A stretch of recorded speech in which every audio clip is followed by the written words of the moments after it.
Hello everyone, my name is Haris chaos. आज के इस वीडियो में हम स्टार्ट करने वाले हैं मैथमेटिक्स 3 का fourth unit which is probability and probability distribution. तो चलिए स्टार्ट करते हैं। सबसे पहली चीज जो हमको इसमें देखनी है, एग्जैक्टली प्रोबेबिलिटी का मतलब क्या है। प्रोबेबिलिटी का मतलब है कुछ भी चीज होने के चांसेस। तो वो कितने चांसेस है वो चीज होने के, वो आपको पता करना है होता है, तो आप प्रोबेबिलिटी निकालते हो। तो प्रोबेबिलिटी की एक चीज है कि प्रोबेबिलिटी जो है वो हमेशा 0 से लेके 1 के बीच में लाई करती है। तो अगर आपकी प्रोबेबिलिटी 1 है डायरेक्टली, तो उसका मतलब वो चीज 100% होगी। अगर प्रोबेबिलिटी 0 है, उसका मतलब वो चीज कभी नहीं होगी, वो इम्पॉसिबल चीज है। ठीक है, तो इस तरीके से आप प्रोबेबिलिटी 0 से 1 के बीच में होती है। अभी एग्जाम्पल के तौर पे देखिए तो मैं आपको एक एग्जाम्पल बताता हूँ कि अगर समझिए एक डाइस है, वो डाइस आपने फेंकी, फिर डाइस फेंकने के बाद कितने चांसेस है कि आपको 6 मिलेगा उस पर। तो देखिए, बेसिक फॉर्मूला जो होता है प्रोबेबिलिटी का, वो कुछ इस तरीके से दिया जाता है। Number of favourable outcomes upon total number of outcomes. ये देखिए इस तरीके से। तो इसका मतलब क्या हो गया, ऊपर आप क्या लिखोगे, जो चीज आपको चाहिए, और नीचे क्या लिखोगे, टोटल चीजें। तो अभी मैंने जैसा बोला, मैंने डाइस फेंकी, तो डाइस में जब फेंकता हूं तो कितने ऑप्शंस होते हैं वहां पे, 6, 1 2 3 4 5 6। इसमें से कुछ ना कुछ आएगा, तो 6 ऑप्शंस है। तो टोटल नंबर ऑफ आउटकम्स कितने हैं, 6 है। अब मुझे क्या चाहिए, मुझे 6 चाहिए, मतलब मुझे जो आउटकम चाहिए वो कितने हैं, एक ही आउटकम चाहिए मुझे। तो इसकी जो प्रोबेबिलिटी हो गई वो हो गई 1/6। तो मुझे 6 आने की जो प्रोबेबिलिटी है वो है 1/6। फिर इसका कॉम्प्लीमेंट आना भी आपको बहुत जरूरी है, तो वो जो है p of x is equal to 1 minus p of x bar actually is equal to 1 minus p of x। इसका मतलब क्या है, प्रोबेबिलिटी x की अगर समझिए मैं ऐसा बोल रहा हूँ, ठीक है, इसकी प्रोबेबिलिटी 1/6 है, मुझे क्या चाहिए, 6 चाहिए, तो उसकी प्रोबेबिलिटी 1/6 है। अब मैं बोल रहा हूँ मुझे 6 नहीं चाहिए, तो उसकी क्या प्रोबेबिलिटी होगी। तो मुझे 6 अगर नहीं चाहिए तो उसकी प्रोबेबिलिटी ये होगी, और वो कैसा करते हो आप, 1 माइनस ये जो आपका आंसर आया था वो उसको सब्ट्रैक्ट करते हो। तो इसको मैं अगर लिखूं तो ये क्या हो जाएगा, 1 माइनस 1/6, और जो प्रोबेबिलिटी होगी वो क्या होगी, 5/6, अगर इसको आप सॉल्व करते हो। तो इसका मतलब क्या है, 6 नहीं अगर मुझे चाहिए, मैं डाइस फेंकता हूं तो मुझे 6 नहीं चाहिए, तो मुझे कितने, क्या प्रोबेबिलिटी है कि 6 नहीं आएगा, वो है 5/6। लॉजिकली भी देखो, यहाँ पे क्या लिखा हुआ है, number of favourable outcomes upon total number of outcomes. तो अभी मुझे 6 नहीं चाहिए, तो मुझे कौन कौन चाहिए, 1 2 3 4 5। तो फेवरेबल आउटकम्स कितने हो गए, 5, और टोटल कितने हैं, 6, तो 5/6 आंसर आएगा। ठीक है, तो ये हमको कई कई क्वेश्चंस में करना पड़ता है, इसका जो है p ऑफ x बार ऐसा निकालना पड़ता है, तो वो आप समझ लो। ठीक है, अभी नेक्स्ट चीज जो हम देखने वाले हैं वो है टर्मिनोलॉजीज इन प्रोबेबिलिटी। तो ये कुछ टर्म्स होते हैं, वो हम देखते हैं वन बाय वन। तो सबसे पहला है एक्सपेरिमेंट। एक्सपेरिमेंट का मतलब क्या होता है, कुछ भी चीज आप करते हो वो आपकी एक्सपेरिमेंट होती है। जैसा मैं कॉइन टॉस कर रहा हूँ या फिर मैं डाइस फेंक रहा हूँ, तो ये सारे हो गए एक्सपेरिमेंट्स। फिर इक्वली लाइकली का मतलब क्या है, इक्वली लाइकली का मतलब होता है कि सारे जो भी वैल्यूज है वो सेम होने चाहिए। जैसा अज्यूम करो कि मैं टॉस कर रहा हूँ, तो मैं टॉस कर रहा हूं, तो हेड्स आने की क्या प्रोबेबिलिटी होगी, मुझे हेड चाहिए सिर्फ, तो हेड कितने हैं उस पे, कॉइन पे एक ही हेड है, मतलब मुझे एक, और टोटल कितने हेड्स या फिर टेल, तो हेड की प्रोबेबिलिटी 1/2। तो इसी तरीके से टेल्स की भी प्रोबेबिलिटी 1/2 होगी। वही अगर मैं डाइस के का एग्जांपल दूं, तो डाइस पे भी सबकी 1/6 1/6 1/6 ही होगी सबकी। तो ये यहाँ पे इक्वली लाइकली बोलते हो आप, सारे फेस का जो है सेम होता है। फिर उसके बाद म्यूचुअली एक्सक्लूसिव का मतलब है कि दो चीजें अगर सेम टाइम पे नहीं हो सकती तो वो म्यूचुअली एक्सक्लूसिव है। जैसा मैं बोल रहा हूँ, मैं डाइस फेंकता हूँ, और अब क्या प्रोबेबिलिटी है कि मुझे 3 और 5 आएगा ये डाइस फेंकने के बाद, 3 और 5 दोनों भी, तो दोनों तो आ ही नहीं सकता, एक ही आएगी ना कोई भी वैल्यू। तो आप बोलोगे ये 3 और 5 जो है म्यूचुअली एक्सक्लूसिव है। फिर एग्जॉस्टिव का मतलब क्या है, अगर सारा सैंपल स्पेस के अंदर जो भी डेटा गिवन है वो अगर कवर हो गया, जैसा मैंने डाइस फेंकी, उसके अंदर सैंपल स्पेस कैसा बनेगा उसका, 1 2 3 4 5 6, इतने सारे उसमें फेसेस होते हैं, इतनी वैल्यूज होती हैं, तो ये उसका सैंपल स्पेस है। अगर ये सब कुछ कवर हो गया तो आप एग्जॉस्टिव बोलते हो। और सैंपल स्पेस क्या है, यही सैंपल स्पेस है, मतलब कुछ भी चीज आप क्या किसके साथ ले रहे हो, उनके क्या वैल्यूज है, वो निकालने के लिए आप सैंपल स्पेस निकालते हो। मैं कॉइन टॉस कर रहा हूं, तो मैं एक कॉइन अगर टॉस कर रहा हूं तो क्या सैंपल स्पेस बनेगा मेरा उसका, या तो हेड्स आएगा या तो टेल्स आएगा। इस तरीके से मान लो मैं दो कॉइन्स टॉस कर रहा हूं, तो फिर क्या सैंपल स्पेस बनेगा, तो फिर कुछ इस तरीके से सैंपल स्पेस बनेगा। ऐसा केस आएगा जब दोनों हेड्स हो गए, ऐसा केस आएगा जब दोनों टेल्स हो गए, ऐसा हो गया एक टेल है और एक हेड है, या फिर एक हेड है एक टेल है। तो इस तरीके से जो है सैंपल स्पेस बनाया जाता है। अब हम जाते हैं अगले पॉइंट पे, which is union and intersection. तो ये तो आपको पता ही होगा, but even then just to jog your memory बताता हूँ, क्योंकि ये डीएम में, डिस्क्रीट मैथमेटिक्स में हुआ ही है आपका। तो चलो, ए यूनियन ऑफ बी अगर आपको कभी भी करना है तो क्या करते हो आप, बस इनके वैल्यूज और इनके वैल्यूज सबको साथ में लिख देते हो, पूरे जोड़ के साथ में लिखते हो आप। बस अगर कोई रिपीटिंग वैल्यूज है उनको आप डबल नहीं लिखते, मतलब डुप्लीकेट वैल्यूज को डबल नहीं लिखते, एक ही बार लिखते हो। तो इसका क्या आएगा आंसर, 1, 2, 3, 4, 5, 6, 7, 8। अब मुझे अगर ए इंटरसेक्शन बी निकालना है तो क्या होगा इसका आंसर, देखिए जो कॉमन वैल्यूज है ना दोनों में, बस उतने। तो यहाँ पे बस 3 कॉमन है, तो यहाँ पे आपका आंसर आ जाएगा 3। तो इस तरीके से यूनियन और इस तरीके से जो है इंटरसेक्शन निकाला जाता है, ये आप समझ लो। अब टोटल प्रोबेबिलिटी का मतलब क्या है वो हम देखते हैं। तो देखिए, टोटल प्रोबेबिलिटी मतलब ए यूनियन बी की प्रोबेबिलिटी। ए यूनियन बी की अगर आपको प्रोबेबिलिटी निकालनी है वो कैसे दी जाती है, तो इसका जो फॉर्मूला होता है ना, वो होता है probability of A plus probability of B minus probability of A intersection. ये फॉर्मूला याद रखिए। लेकिन अगर ए और बी दोनों म्यूचुअली एक्सक्लूसिव है, ये ए और बी म्यूचुअली एक्सक्लूसिव है, देखिए मैंने स्टार्टिंग में बताया म्यूचुअली एक्सक्लूसिव मतलब वो चीजें जो साथ में नहीं हो सकती। तो क्या होगा, तो जो आपका ये ए इंटरसेक्शन बी है ना, ये जीरो हो जाता है। और ये अगर जीरो हो गया तब आपका क्या फॉर्मूला बनेगा, पी ए यूनियन बी का। Probability of A union B का फॉर्मूला क्या बनेगा, P of A plus P of probability of B. क्यों ऐसा, क्योंकि ये तो जीरो है, बट कब, लेकिन वो म्यूचुअली एक्सक्लूसिव है। तो अगर क्वेश्चन में बोला गया है म्यूचुअली एक्सक्लूसिव, तब आप इसको जीरो कर दोगे। नहीं तो बेसिक फॉर्मूला जो है टोटल प्रोबेबिलिटी का, वो इस तरीके से दिया जाता है। ओके, अभी नेक्स्ट देखते हैं कंपाउंड प्रोबेबिलिटी। कंपाउंड प्रोबेबिलिटी मतलब ए इंटरसेक्शन बी की प्रोबेबिलिटी।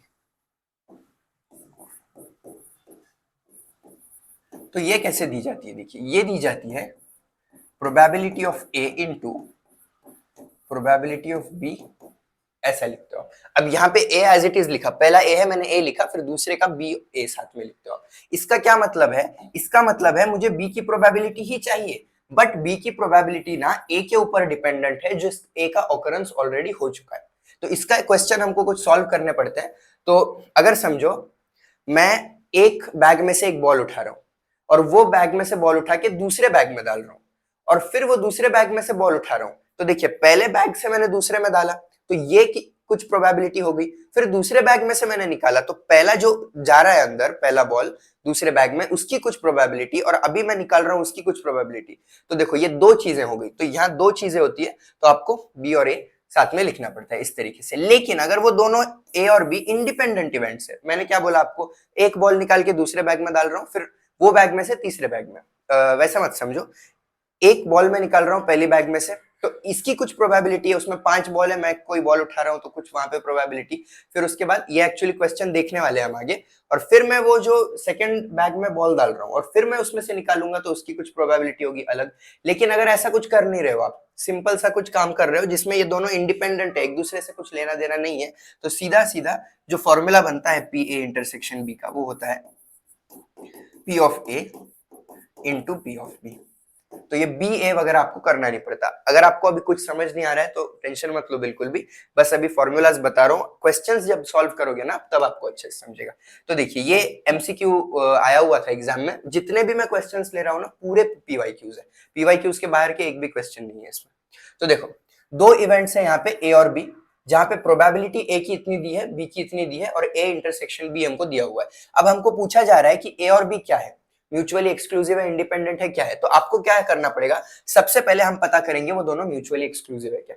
तो म्यूचुअली एक्सक्लूसिव है अगर, तो क्या होता है, म्यूचुअली एक्सक्लूसिव अगर होते हैं तो P of A intersection B जो है ये आपका सीधा सीधा जीरो होता है। क्यों, अगर आप चाहते हो ए और बी आर म्यूचुअली एक्सक्लूसिव, अगर ऐसा हो, आप चाहते हो ऐसा, तब क्या होना चाहिए, P of A intersection B सीधा सीधा जीरो होना चाहिए। लेकिन है क्या जीरो, नहीं है। यहाँ पे जो P of A intersection B दिया है वो 1/4 है, which is not equal to zero. और ये नॉट इक्वल टू जीरो होने की वजह से ये तो बात सच हो गई कि ये म्यूचुअली एक्सक्लूसिव तो नहीं है। तो आप देखो mutually exclusive, not mutually exclusive, यहाँ पे भी नॉट। ओके, तो ये वाला ऑप्शन तो अपना नहीं है और ये वाला भी नहीं है। अब अपने को क्या करना है, इंडिपेंडेंट है या नहीं पता करना है। तो मैंने क्या बोला था, इंडिपेंडेंट है या नहीं पता करने के लिए आपका जो फॉर्मूला होता है वो क्या था, P of A intersection B is equal to probability of A into probability of B.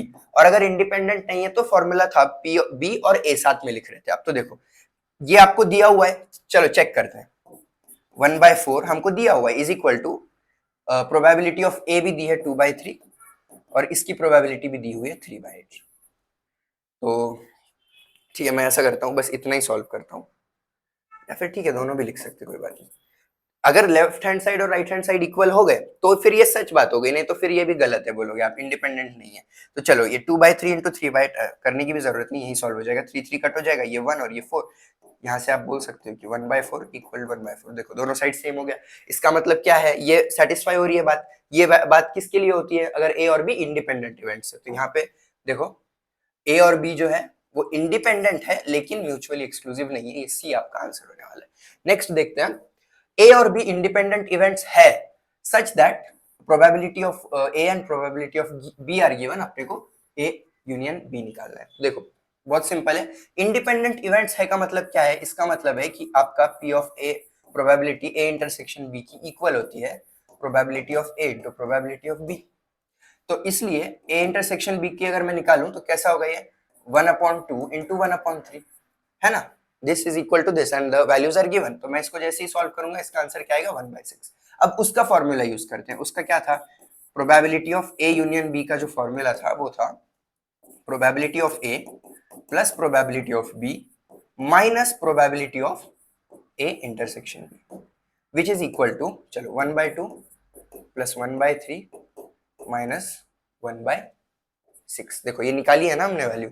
तो कैसा भी आप एलसीएम वगैरह लेके सॉल्व करो तो ये कुछ इस तरीके से हो जाएगा 3 + 2 - 1/6 which comes out to be 5 - 1 is 4 and 4/6 would be 2/3। ठीक है, तो 2/3 जो है आपका आंसर आने वाला है इस तरीके से। यहाँ पे ये भी क्वेश्चन हमने देखा। अब हाँ ये देखो एमसीक्यू नहीं है ये भी, लेकिन एग्जाम में आया हुआ ही क्वेश्चन है। तो चलिए ये अभी हम सॉल्व करते हैं।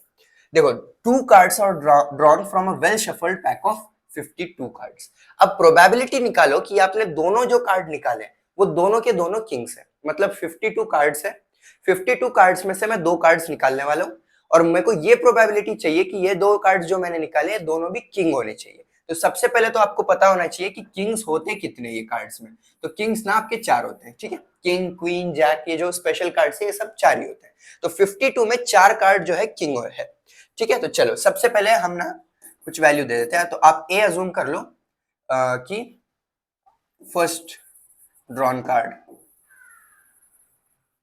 उसकी प्रोबेबिलिटी है, ठीक है। First drawn card that is king. फिर बी जो है वो भी वो सेकंड ड्रॉन कार्ड है और वो भी जो आपका है वो भी किंग है, ठीक है। मतलब दोनों कार्ड किंग होने चाहिए, ये प्रोबेबिलिटी आपको निकालनी है। तो ए और बी मैंने दिया कि है। तो अब इनकी मैं प्रोबेबिलिटी निकालूंगा। कैसे, तो देखो प्रोबेबिलिटी ऑफ ए अगर मुझे निकालनी है तो इसका आंसर क्या आएगा, सिंपल लॉजिक लगाओ, सबसे सिंपल फॉर्मूला ये नंबर ऑफ फेवरेबल आउटकम्स, मतलब मुझे जो चाहिए upon total number of outcomes. तो फेवरेबल आउटकम्स कितने हैं यहाँ पे, 4 है क्योंकि 4 किंग है ना, और टोटल डेक में कार्ड्स कितने 52 है। तो प्रोबेबिलिटी ऑफ ए जो है आपकी 4/52 होगी। मैं किसके लिए सॉल्व कर रहा हूँ, ये देखिए ये वाला, the first card drawn is replaced. अब देखो इसका मतलब क्या है, मैंने पहले एक कार्ड उठाया, ये एक कार्ड किंग था, फिर मैंने वो एक कार्ड वापस डेक में डाल दिया और अब मैंने दूसरा कार्ड उठाया, अब ये किंग है। तो देखो जब मैं पहला कार्ड उठा रहा हूं तो क्या प्रोबेबिलिटी थी, पहले 4/52 थी, अब मैंने वो कार्ड वापस रख दिया तो अब तो वापस डेक जैसा था वैसा ही हो गया ना। तो प्रोबेबिलिटी ऑफ बी क्या होगी, वो भी आपकी 4/52 ही होने वाली है, ठीक है। सिंपल समझ आया आपको, कार्ड रिप्लेस किया है ना हमने, तो कार्ड लिया वापस डेक में डाला और दूसरा कार्ड उठाया। वापस डेक में डालने की वजह से, रिप्लेस करने की वजह से प्रोबेबिलिटी में कुछ चेंज नहीं आया। तो इसका जो आंसर आएगा तो it is equal to probability of A intersection B which is 4/52 into 4/52 which is, इसको आप सॉल्व करोगे तो ये 4 1s are 4 1 3, ठीक है 1 हाँ बराबर। तो ये भी 13, तो ये 1/13 इंटू 1/13 हो जाएगा। तो 13 का स्क्वायर क्या होता है 169। तो इसका आंसर आ जाएगा 1/169। तो प्रोबेबिलिटी, किसकी प्रोबेबिलिटी की दोनों किंग्स है, कब, जब फर्स्ट कार्ड रिप्लेस हुआ है, ठीक है। अब मैं बताता हूं आपको जब फर्स्ट कार्ड रिप्लेस नहीं हुआ। अब फर्स्ट कार्ड जो हमने ड्रॉ किया वो रिप्लेस नहीं हुआ, मतलब कार्ड है 52 कार्ड है डेक में, अभी मैंने एक कार्ड उठाया, ये किंग था, मैंने इसको साइड में रख दिया। अब किंग मैंने बाहर निकाल दिया, तो अब कार्ड में, अब डेक कितने कार्ड्स का हो गया मेरा, 51 कार्ड्स का आपका डेक हो गया, और एक किंग भी आपने बाहर निकाल के रख दिया, मतलब अभी इसमें कितने किंग्स है, 3 किंग्स है, तो 3 किंग्स है और टोटल 51 कार्ड्स है। तो इसलिए इसका जो आंसर आप लिखोगे वो कैसा होगा, सबसे पहले तो आप प्रोबेबिलिटी फिर से वही लिखोगे, प्रोबेबिलिटी ऑफ ए जो होगी अब इस बार वो आपकी हो जाएगी 4/52, क्योंकि स्टार्टिंग में तो कुछ चेंज नहीं है ना, 52 टोटल कार्ड से 4 किंग है। अब प्रोबेबिलिटी ऑफ बी की अगर मैं बात करूं तो देखिए प्रोबेबिलिटी ऑफ बी नहीं होने वाली है यहाँ पे, क्यों, क्योंकि आपने कार्ड रिप्लेस नहीं किया है, रिप्लेस नहीं करने की वजह से अब जो प्रोबेबिलिटी आप लिखोगे वो होगी बी और ए की। क्यों, क्योंकि ए का ऑकरेंस हो चुका है, ए का ऑकरेंस हो गया और बी उसके ऊपर डिपेंड करता है, ठीक है। ये आप कार्ड कम करने से इसकी प्रोबेबिलिटी चेंज हो रही है, पहले ऐसा कुछ नहीं हो रहा था, ए का कुछ उस पर डिपेंडेंसी नहीं थी ए की, अब यहाँ पे है, इसलिए आप ये ऐसे लिखोगे। तो इसका जो आंसर आएगा वो होगा 3/52, क्यों, क्योंकि डेक में अभी 3 किंग्स है और जो अब सॉरी ये 51 रहेगा, क्योंकि एक कार्ड कम किया है अपने, तो 3/51। अब इसको अगर आप सॉल्व करेंगे तो वही फॉर्मूला यूज होगा, P of A intersection B is equal to P of A into P of B, which is 4/52 into 3/51, which comes out to be, तो वही अगर आप फिर से ऐसा करो 1/13 हो जाएगा ये, और 13 into 51, I think I have written this answer, it comes out to be 1/221। Okay तो यहाँ पे आपने दो प्रोबेबिलिटीज निकाले, अच्छे से आंसर लिखते जाइए, मतलब बस ऐसा कैलकुलेशंस मत करो, थोड़ी सी थ्योरी भी साथ में लिखो, मैं बस एक्सप्लेनेशन कर रहा हूँ इसलिए बता रहा हूँ आपको। तो देखो 1/221 क्या है, ये आपकी प्रोबेबिलिटी है कि जब आपने कार्ड रिप्लेस नहीं किया, कार्ड रिप्लेस नहीं किया तो 1/221 प्रोबेबिलिटी है कि दोनों किंग्स है, और जब आपने कार्ड रिप्लेस किया तो क्या प्रोबेबिलिटी थी, 1/169 प्रोबेबिलिटी थी कि दोनों किंग्स आपने उठाए। तो ये PYQ था, हमने सॉल्व किया। अब जाते हैं अगले क्वेश्चन पे। यहाँ पे क्या बोला गया है हमको, एक मैथमेटिक्स प्रॉब्लम है जो 3 स्टूडेंट्स को दिया गया है, A, B और C को, जिनके चांसेस ऑफ सॉल्विंग क्या है, 1/2, 3/2, 1/4। अब ये पूछ रहा है अपने को प्रोबेबिलिटी क्या है कि ये प्रॉब्लम सॉल्व हो जाएगा। तो अब प्रॉब्लम सॉल्व हो जाएगा, इसकी प्रोबेबिलिटी निकालना काफी हार्ड हो जाता है, क्योंकि देखो ऐसा हो सकता है कि A सॉल्व कर देगा, ऐसा होगा A B दोनों सॉल्व कर देंगे, ऐसा होगा A B C तीनों सॉल्व कर देंगे, B C सॉल्व करेंगे, B A सॉल्व करेंगे। तो आप इसमें क्या करते हो, अगर ऐसा कभी भी क्वेश्चन पूछा जाता है, और एक बार ऐसा सेम क्वेश्चन आया था, उसमें पूछा था कि रिडल बोल दिया था, यहाँ पे प्रॉब्लम की जगह रिडल वर्ड यूज कर दिया था। तो क्या करना होता है यहाँ पे आपको, आप प्रोबेबिलिटी उसकी निकालते हो कि ये सॉल्व नहीं कर पाएंगे, तो अगर ये सॉल्व नहीं कर पाएंगे उसकी आपने प्रोबेबिलिटी निकाली, फिर उसको आप 1 में से माइनस कर दोगे तो कितनों ने सॉल्व किया वो आपको पता चल जाएगा। तो वही अभी हम करने वाले। फर्स्ट थिंग फर्स्ट, सबकी प्रोबेबिलिटी यहाँ पे दी हुई है, वही लिख देता हूँ। Probability of A is 1/2, probability of B is 3/2 and probability of C is given to be 1/4। ठीक है, ये तीनों वैल्यूज है। अभी अपने को क्या करना है, इनके जो है ऑपोजिट वैल्यूज निकालनी है, मतलब कॉम्प्लीमेंट P ऑफ A बार। तो वो कैसा निकलता है, 1 माइनस प्रोबेबिलिटी ऑफ A। तो 1 माइनस प्रोबेबिलिटी ऑफ A अगर करोगे तो 1 माइनस 1/2 कितना होगा, /2 ही होगा। फिर उसके बाद इसी तरीके से तीनों का, ये क्या निकाल रहे हैं हम, ये इनकी प्रोबेबिलिटी है कि ये लोग सॉल्व कर देंगे, हम निकाल रहे हैं कि क्या प्रोबेबिलिटी है कि ये सॉल्व नहीं कर पाएंगे। फिर ये आ जाएगा 3/2, और प्रोबेबिलिटी ऑफ, नहीं 3/2 नहीं आएगा, ये 1 माइनस 3/2। तो 1 माइनस 3/2 अगर आप करोगे, 3/2 नहीं है एक्चुअली, ये 4 है, क्वेश्चन में गलत टाइप हो गया, ये एक्चुअली 4 है। ओके 3/4 है, so this comes out to be 1/4। और C नहीं सॉल्व कर पाएगा, इसकी क्या प्रोबेबिलिटी है, 1 minus 1/4 which comes out to be 3/4। ठीक है, तो इस तरीके से हमने तीनों की प्रोबेबिलिटी निकाल दी कि कब वो तीनों सॉल्व नहीं कर पाएंगे। ठीक है, अब आपको वो पर्सनल आपने निकाला, ये लोग कब सॉल्व नहीं कर पाएंगे, तो अब ये तीनों की प्रोबेबिलिटी निकालना है आपको कि ये सॉल्व नहीं कर पाएंगे। तो अब ये तीनों का मैं इंटरसेक्शन कर दूंगा। तो देखिए 1/2 into 1/4 into 3/4, so 4 into 4 is 16, 16 into 2 is 32, so this answer comes out to be 3/32। तो ये 3/32 क्या है, the probability that neither of them is going to solve the problem, ये प्रॉब्लम सॉल्व ही नहीं होगा, इसकी प्रोबेबिलिटी है 3/32। अब probability that the problem will be solved, वो कैसे निकालोगे आप, तो वही लिख दो, probability that the problem will be solved is equal to 1 minus जो अभी हमको आंसर मिला है 3/32. So if you solve this 32 वहां जाएगा, 32 minus 3 would be 29. This is your final answer. तो ये क्या आंसर है ये आपका? ये आंसर आ गया है कि प्रॉब्लम आपका सॉल्व हो जाएगा. वही क्वेश्चन में पूछा था ना कि probability that the problem will be solve. तो ऐसे क्वेश्चंस को आपको ऐसे ही सॉल्व करना है, प्रोबेबिलिटी सॉल्व नहीं होने की निकालनी है और जो आंसर आएगा उसको बस 1 में से सब्ट्रैक्ट कर देना है. Moving on to the next question. ये वही था जो मैं बॉल्स वगैरह एक्सप्लेन कर रहा था कि एक से आपने दूसरे में डाला वगैरह, तो यहाँ पे वो यूज होने वाला है कॉन्सेप्ट. तो देखो बैग 1 है, उसके अंदर 2 व्हाइट है और 3 रेड बॉल है. मैं यहाँ लिखना स्टार्ट करता हूँ. एक बैग 1 है जिसके अंदर 2 व्हाइट और 3 रेड बॉल्स है, और फिर साथ ही साथ बैग 2 है जिसके अंदर 4 व्हाइट और 5 रेड बॉल्स है. फिर अभी बोला जा रहा है कि एक बॉल आप इसमें से निकालते हो बैग 1 में से रैंडमली और ये दूसरे बैग में डाल देते हो और फिर बाद में इसमें से रैंडमली निकालते हो, तो क्या प्रोबेबिलिटी है कि इसमें से जो आपने बॉल निकाला वो रेड कलर का है? तो ऐसे क्वेश्चंस को अभी कैसे सॉल्व करना है देखिए. सबसे पहले क्या बोला जा रहा है आपको, एक बॉल आप रैंडमली इसमें से निकालते हो. तो अभी वो रैंडमली जो आप बॉल निकाल रहे हो वो कौन सा होगा? वो या तो व्हाइट होगा, रैंडमली आप जो बॉल निकालोगे या तो वो व्हाइट होगा या तो रेड होगा. तो इसके 2 प्रोबेबिलिटीज आपके निकल के आएंगे.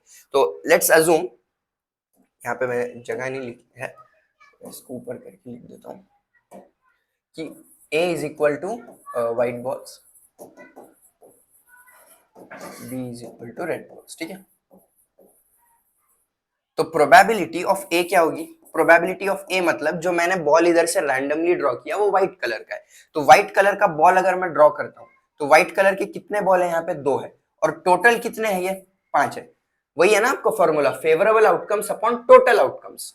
सो this comes out to be 2/5. और इसी तरीके से दूसरा ऑप्शन क्या होगा? यहाँ पे प्रोबेबिलिटी ऑफ B हो जाएगी. मतलब रेड बॉल उठाया आपने यहाँ से रैंडमली, तो रैंडमली अगर मैंने रेड बॉल उठाया तो ये जो फॉर्मूला है ये हो जाएगा 3/5. क्यों? क्योंकि 3 रेड बॉल्स है और ये टोटल 5 है. अब क्या हो रहा है देखिए, अब मैं यहाँ से मैंने जो रैंडमली बॉल उठाया है वो मैं इसके अंदर डाल रहा हूँ.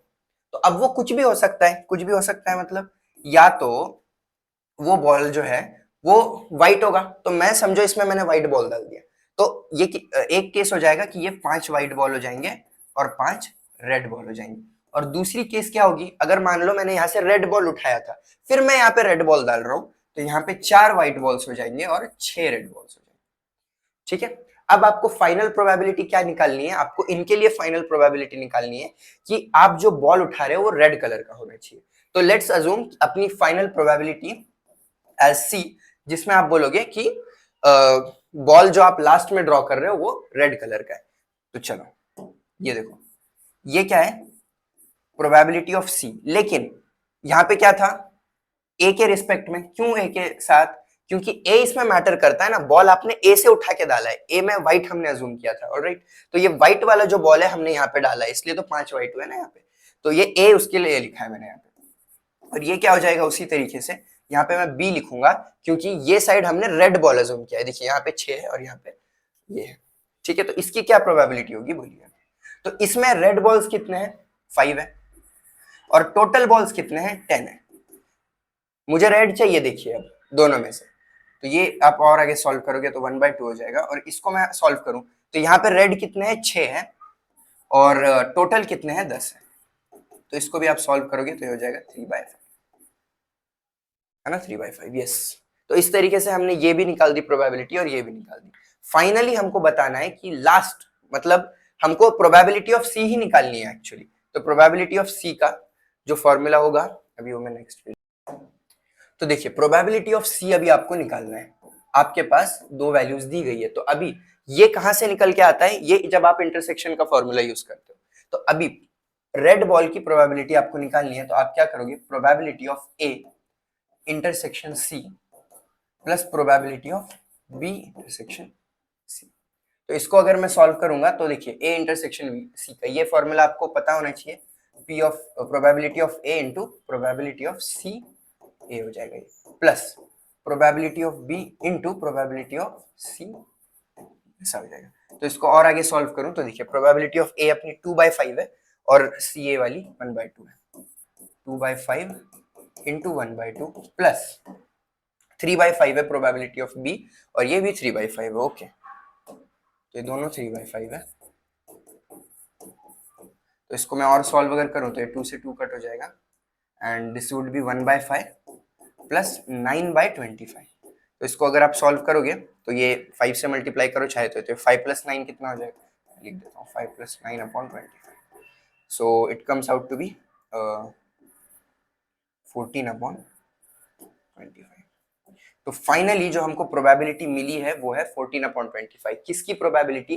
कि लास्ट वाले बैग में से आप जो बॉल निकाल रहे हो वो रेड कलर का है। ठीक है, तो ये सारे स्टेप्स याद रखिए। प्रोबेबिलिटी ऑफ सी अगर आपको ऐसा कभी निकालना है तो आप इंटरसेक्शन जो है आपको करना पड़ेगा, क्योंकि ये दो में था ना, एक बार ए से रिलेशन था इसका और एक बार बी से था।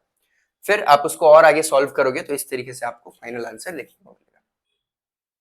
तो अभी हम बात करते हैं बायस थ्योरम की। तो इसमें क्या है, देखिए, it helps you update your belief about something after seeing new evidence. मतलब नया एविडेंस देखने के बाद आप कुछ नई वैल्यू निकालते हो, तो आपको ऑलरेडी कुछ डेटा होता है, फिर और आपको कुछ डेटा मिलता है, दोनों के बेसिस पे आप आंसर निकालते हो। जैसा अज्यूम करो कि ऐसी कोई डिजीज है जो 100 में से एक आदमी को होती है, फिर वो, ये जो बात है मैं जो बोल रहा हूँ 100 में से एक बंदे को डिजीज होती है, ये बात जो है इसका जो एक्यूरेसी है ये 50% है। तो ये भी एक चीज हो गई। तो 50% एक्यूरेसी है इस बात की कि 100 में से एक आदमी को डिजीज होती है, तो ये दो आपको वैल्यूज मिल रहे हैं जिनके बेसिस पे आप आंसर निकालोगे। तो इसका जो फॉर्मूला होता है ना वो होता है P of A B which is equal to P of B into P of A upon probability of B। ठीक है, ये A जो है ना आपका, ये लेटेस्ट जो आपको दी गई है, जैसा मैं एक्यूरेसी की बात कर रहा था, आपको 50% एक्यूरेसी दी गई है, वो ए होता है जो डिपेंड करता है पिछले वैल्यू पे, प्रायर वैल्यू जो भी है। जैसा 100 में से एक लोगों को डिजीज हो रही है, तो फिर वही इस तरीके से आप करोगे। ये फॉर्मूला बस आप याद रखो अच्छे से। ये फॉर्मूला के बेसिस पे जो है ना हम अगला क्वेश्चन सॉल्व करेंगे तो आपको समझ जाएगा। तो देखिए, 3 फैक्ट्रीज है ए, बी और सी, ये लाइट बल्ब्स प्रोड्यूस करते हैं। और लाइट बल्ब जो ये प्रोड्यूस करते हैं, ए 20% करता है, बी 50% और जो है सी करता है 30%। और फिर उसके बाद बोला गया है कि इनमें से 2%, 1%, 3% इनके डिफेक्टिव होते हैं बल्ब्स। तो पता करो कि रैंडमली बहुत सारे बल्ब्स रखे, उसमें से आपने एक उठाया और वो डिफेक्टिव निकला, तो वो कौन से कंपनी से आया हुआ है, फैक्ट्री ए, फैक्ट्री बी या फैक्ट्री सी। तो सबसे पहले तो है सबकी प्रोबेबिलिटी लिखो। तो फर्स्ट प्रोबेबिलिटी जो है हमको दी गई है 20%। तो ऐसा परसेंट में कभी भी है तो उसको आप ऐसा कर सकते हो। So this is 0.2।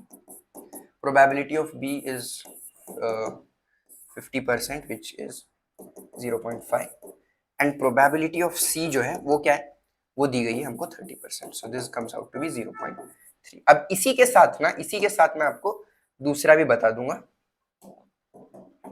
देखो यहां क्या बोला है, अमोंग दिस 2% डिफेक्टिव निकलते हैं। तो डिफेक्टिव निकलते हैं ना, तो आप बोलोगे डिफेक्टिव वाले ए। ठीक है, डी ए इस तरीके से लिखो। तो मैं बता रहा हूं डिफेक्टिव ए के डिफेक्टिव कितने बोल रहा है वो 2%। 2% मतलब 0.02। फिर बी के डिफेक्टिव कितने निकल रहे हैं 1% विच इज 0.01। फिर सी के डिफेक्टिव कितने निकल रहे हैं, सी के डिफेक्टिव निकल रहे हैं 3% विच इज इक्वल टू 0.03। ठीक है, अब आपको बायस थ्योरम वाला फॉर्मूला यूज करना है यहाँ पर, और वो फॉर्मूला यूज करके आपको निकालना है that this bulb was produced by factory B. मतलब एक्चुअली आपको क्या निकालना है, बी का डिफेक्टिव। ठीक है, ये आपको फाइंड करना है। आपके पास ये सारे वैल्यूज है, सारे के सारे वैल्यूज यूज होंगे और वो आप निकालोगे। तो देखो, ओके यहाँ पे जगह नहीं है, ठीक है, मेरे को क्वेश्चन की वैसे भी जरूरत नहीं है, मैं उसको हटा देता हूँ। चलिए, बायस थ्योरम का फॉर्मूला यहाँ पे मैं लिखता हूँ, पी ऑफ क्या निकालना था मुझे, B which is equal to, देखिए first thing first, P probability of B as it is लिखो, इनटू इसको बस उल्टा करके लिखो, अपॉन में ना सबको आपको अब ऐड करना है, जो इतना भी आपके पास डेटा दिया हुआ है इसी फॉर्मेट में। Probability of B into D B लिखा है आपने, तो probability of A into D A, probability of C into D C, वही आपको पूरा करके ऐड करना है। तो वही करता हूं मैं, probability of A into probability of defective A plus probability of B into probability of defective B plus probability of C into probability of defective C. तो इस तरीके से ये फॉर्मूला है इसका, और ये फॉर्मूला के बेसिस पे अब सारे वैल्यूज हम सब्स्टिट्यूट करेंगे और इसका आंसर निकालेंगे। तो वैल्यूज अगर मैं सब्स्टिट्यूट करूंगा,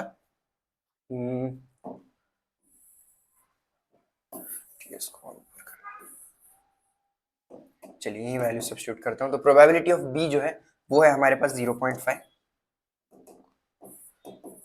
into probability of defective B कितने हैं 0.01।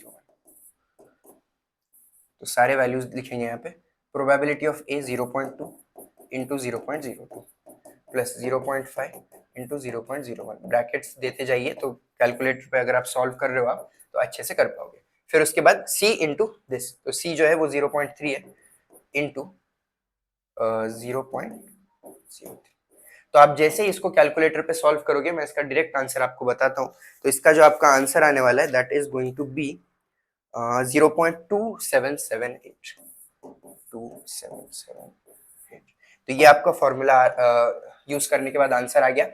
और ये क्या है, ये प्रोबेबिलिटी है कि आपने जो रैंडमली बल्ब उठाया वो डिफेक्टिव है, मतलब डिफेक्टिव है, तो वो कौन से फैक्ट्री से आया हुआ है। तो बी फैक्ट्री से आने के इतने चांसेस हैं। ये हमने सॉल्व किया and let's move on to the next part. अब नेक्स्ट जो है ना वो है मैथमेटिकल एक्सपेक्टेशन। सबसे इजीएस्ट पार्ट जो है इस चैप्टर का वो यही है। ये एवरेज आउटकम है you would expect if you repeated an experiment many times. एक एक्सपेरिमेंट आप बार बार अगर कर रहे हो, मतलब आप यहीं पे एक ही कॉइन को 5 बार टॉस करते हो और फिर एक्सपेक्टेड वैल्यू निकालते हो। आप डाइस को 4 बार फेंक रहे हो, ऐसा कुछ भी अगर पूछा जाता है तो आपको एक्सपेक्टेड वैल्यू निकालनी होती है। तो इसका फॉर्मूला भी काफी सिंपल है, इस तरीके से दिया जाता है इसका फॉर्मूला। ठीक है, तो ये फॉर्मूला भी आप याद रख लो अच्छे से। इसके बेसिस पे हम आगे कुछ क्वेश्चन सॉल्व करेंगे। तो देखिए ये एमसीक्यू में पूछा गया था, बहुत सिंपल है। देखो the mathematical expectation E of X आपको निकालना है। तो देखो E of X is equal to summation of X probability of X which is equal to, अब समेशन करना है आपको, मतलब x इंटू पी एक्स का, और ऐड करना है बस, मतलब मल्टीप्लाई करके ऐड करते जाना है। तो क्या होगा 1 into 1/2 plus 2 into 1/4 plus 3 into 1/8 plus 4 into 1/8। तो इसको थोड़ा मैं प्रॉपर वे में लिखूं तो ये देखिए 1 जा ये 2 जा हो जाएगा। तो this comes out to be 1 plus 1/2 plus 3 plus 4/8 which is equal to, ये 1 हो जाएगा 1 प्लस 7/8, और इसको और थोड़ा सिंप्लीफाई कर दो तो ये 8 प्लस 7/8 हो जाएगा विच इज 15/8। तो देखो 15/8 है क्या कहीं, हाँ ये थर्ड वाला ऑप्शन है। तो इस तरीके से आप सॉल्व करोगे एक्सपेक्टेड। यहाँ पे क्या बोला गया है, expected value of the sum of the faces obtained when two fair dice are tossed simultaneously. दोनों फेयर डाइस को फेंका हुआ है साइमल्टेनियसली, तो आपको पता करना है expected value of the sum of the faces. तो अब सम ऑफ द फेसेस बोला है तो सम का रेंज क्या होगा आपका। ठीक है, मैं पहले आपको बताता हूँ। पहली बात तो बोलो नंबर ऑफ पॉसिबल आउटकम्स कितने होंगे। पॉसिबल आउटकम्स नॉर्मल एक डाइस आप जब फेंकते हो तो कितने होते हैं, वो 6 होते हैं। तो यहाँ पे आप 2 फेंक रहे हो ना, तो ये हो जाएगा 6 इंटू 6। तो नंबर ऑफ आउटकम्स आपके 36 आ रहे हैं। देखो ना, एक डाइस पे 1 आ गया, एक पे 2 आ रहा है, एक पे 1 आ रहा है, एक पे 3 आ रहा है, एक पे 1 आ रहा है, एक पे 4 आ रहा है। ऐसे बहुत सारे आउटकम्स होंगे आपके, 36 आउटकम्स यहाँ पे देखने को मिलेंगे। और जो सम की रेंज है ना आपकी, वो कितनी होगी, वो होगी 2 से लेके 12 तक। क्यों 2 से लेके 12 तक, क्योंकि मिनिमम वैल्यू क्या होगी, आपको क्या करना है, अगर आप फेंकते हो और जो सम आता है आपका, ठीक है, वो उसकी एक्सपेक्टेड वैल्यू निकालनी है आपको। तो जब आप फेंक रहे हो तो जो सेम वैल्यूज आ रही है, जैसा एक पे 1 आ रहा है और एक पे 2 आ रहा है, मतलब 3 आ गया, एक पे 2 आ रहा है और एक पे 1 आ रहा है, एक पे, तो ऐसे आपके बहुत सारे वेरिएशंस मिलेंगे। तो कौन कितने मिल रहे हैं वो आपको पता करना है। मिनिमम 2 आ सकते हैं और मैक्सिमम 12 आ सकते हैं, क्योंकि एक डाइस पे 6 आ गया, दूसरे पे भी 6 आ गया। तो चलिए अभी इसका प्रोबेबिलिटी डिस्ट्रीब्यूशन टेबल निकालते हैं हम, क्योंकि इसमें कुछ वो है ही नहीं, बहुत सिंपल है। क्योंकि आपको सबसे बट बेसिक चीज जो है आपको सैंपल स्पेस इसका निकालना पड़ेगा। तो इसका सैंपल स्पेस जो है वो कैसा होगा, देखिए sample space is equal to 1,1 होगा, फिर उसके बाद 1,2 होगा, 1,3, 1,4, 1,5, 1,6, फिर उसके बाद 2,1, लास्ट में जो है 6,6। तो देखिए इस तरीके से आपका सैंपल स्पेस बनने वाला है। इसका मतलब क्या है, जब आप डाइस फेंकोगे तो इतने सारे वेरिएशंस आने वाले, एक पे 5, एक पे 4। तो अब इनके जो सम है वो आपको कितने बार देखने मिलेंगे वो आपको देखना है। तो देखो सिंपली ये देखिए 1,1 है, ये आपको कितने बार देखने मिल रहा है, बस एक बार, ये आपको एक बार मिल गया। इसका सम कितना है, मैं ऐसे लिखो, इसका टोटल कितना है 2 है। फिर ये 1,2 का टोटल कितना है 3, यहाँ पे भी 3। फिर 1,3 मतलब टोटल कितना है 4, इसका टोटल कितना है 4, इसका टोटल कितना है 4। फिर 1,4 का टोटल है 5, 1 + 4, 2 + 3 is also 5, 3 + 2 is 5, 4 + 1 is also 5, 1 + 5 6, 2 + 4 6, this is 6, this is 6, this is 6। Similarly यहाँ पे देखिए this is 7, this is 7, 3 + 4 is 7, this is 7, this is 7, this is also 7।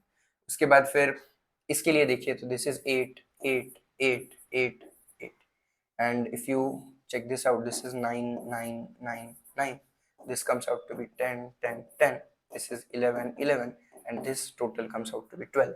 तो यहाँ पे क्वेश्चन में आपको पूछा जा रहा है कि कितने बार आते हैं, मतलब 3 कितने बार है, 4 कितने बार है। तो अब आप उसको एक प्रोबेबिलिटी डिस्ट्रीब्यूशन टेबल के अंदर लिख दोगे। तो देखिए x और प्रोबेबिलिटी ऑफ x,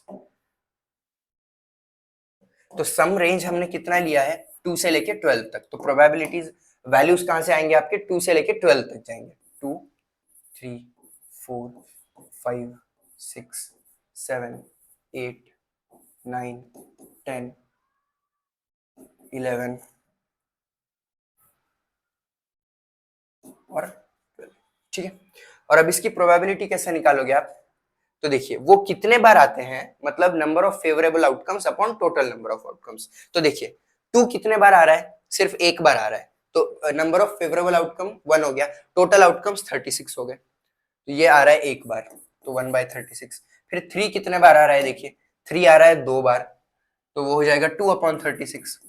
फिर 4 आप देखोगे तो वो 3 बार आता है, तो 3/36, 4/36, 5/36, 6/36, और यहाँ से अब जो है ये उल्टा जाना शुरू होता है। फिर ये 5 बार आता है, ये 4/36, 3/36, 2/36 एंड 1। अब देखिए अभी मैंने टेबल भी बना दिया। अब टेबल बनाने के बाद एक्सपेक्टेड वैल्यू निकालते हैं। तो एक्सपेक्टेड वैल्यू का फॉर्मूला है summation of x into probability of x।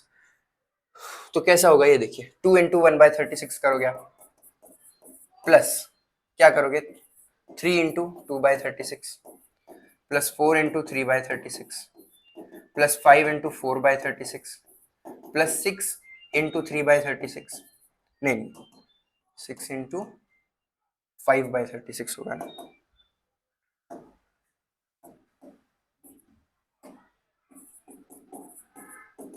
7 into 6/36। अब यहाँ से वो उल्टा हो रहा है, so this is actually 8 into 5/36, plus 9 into 4/36, plus 10 into 3/36, plus 11 into 2/36, plus 12 into 1/36।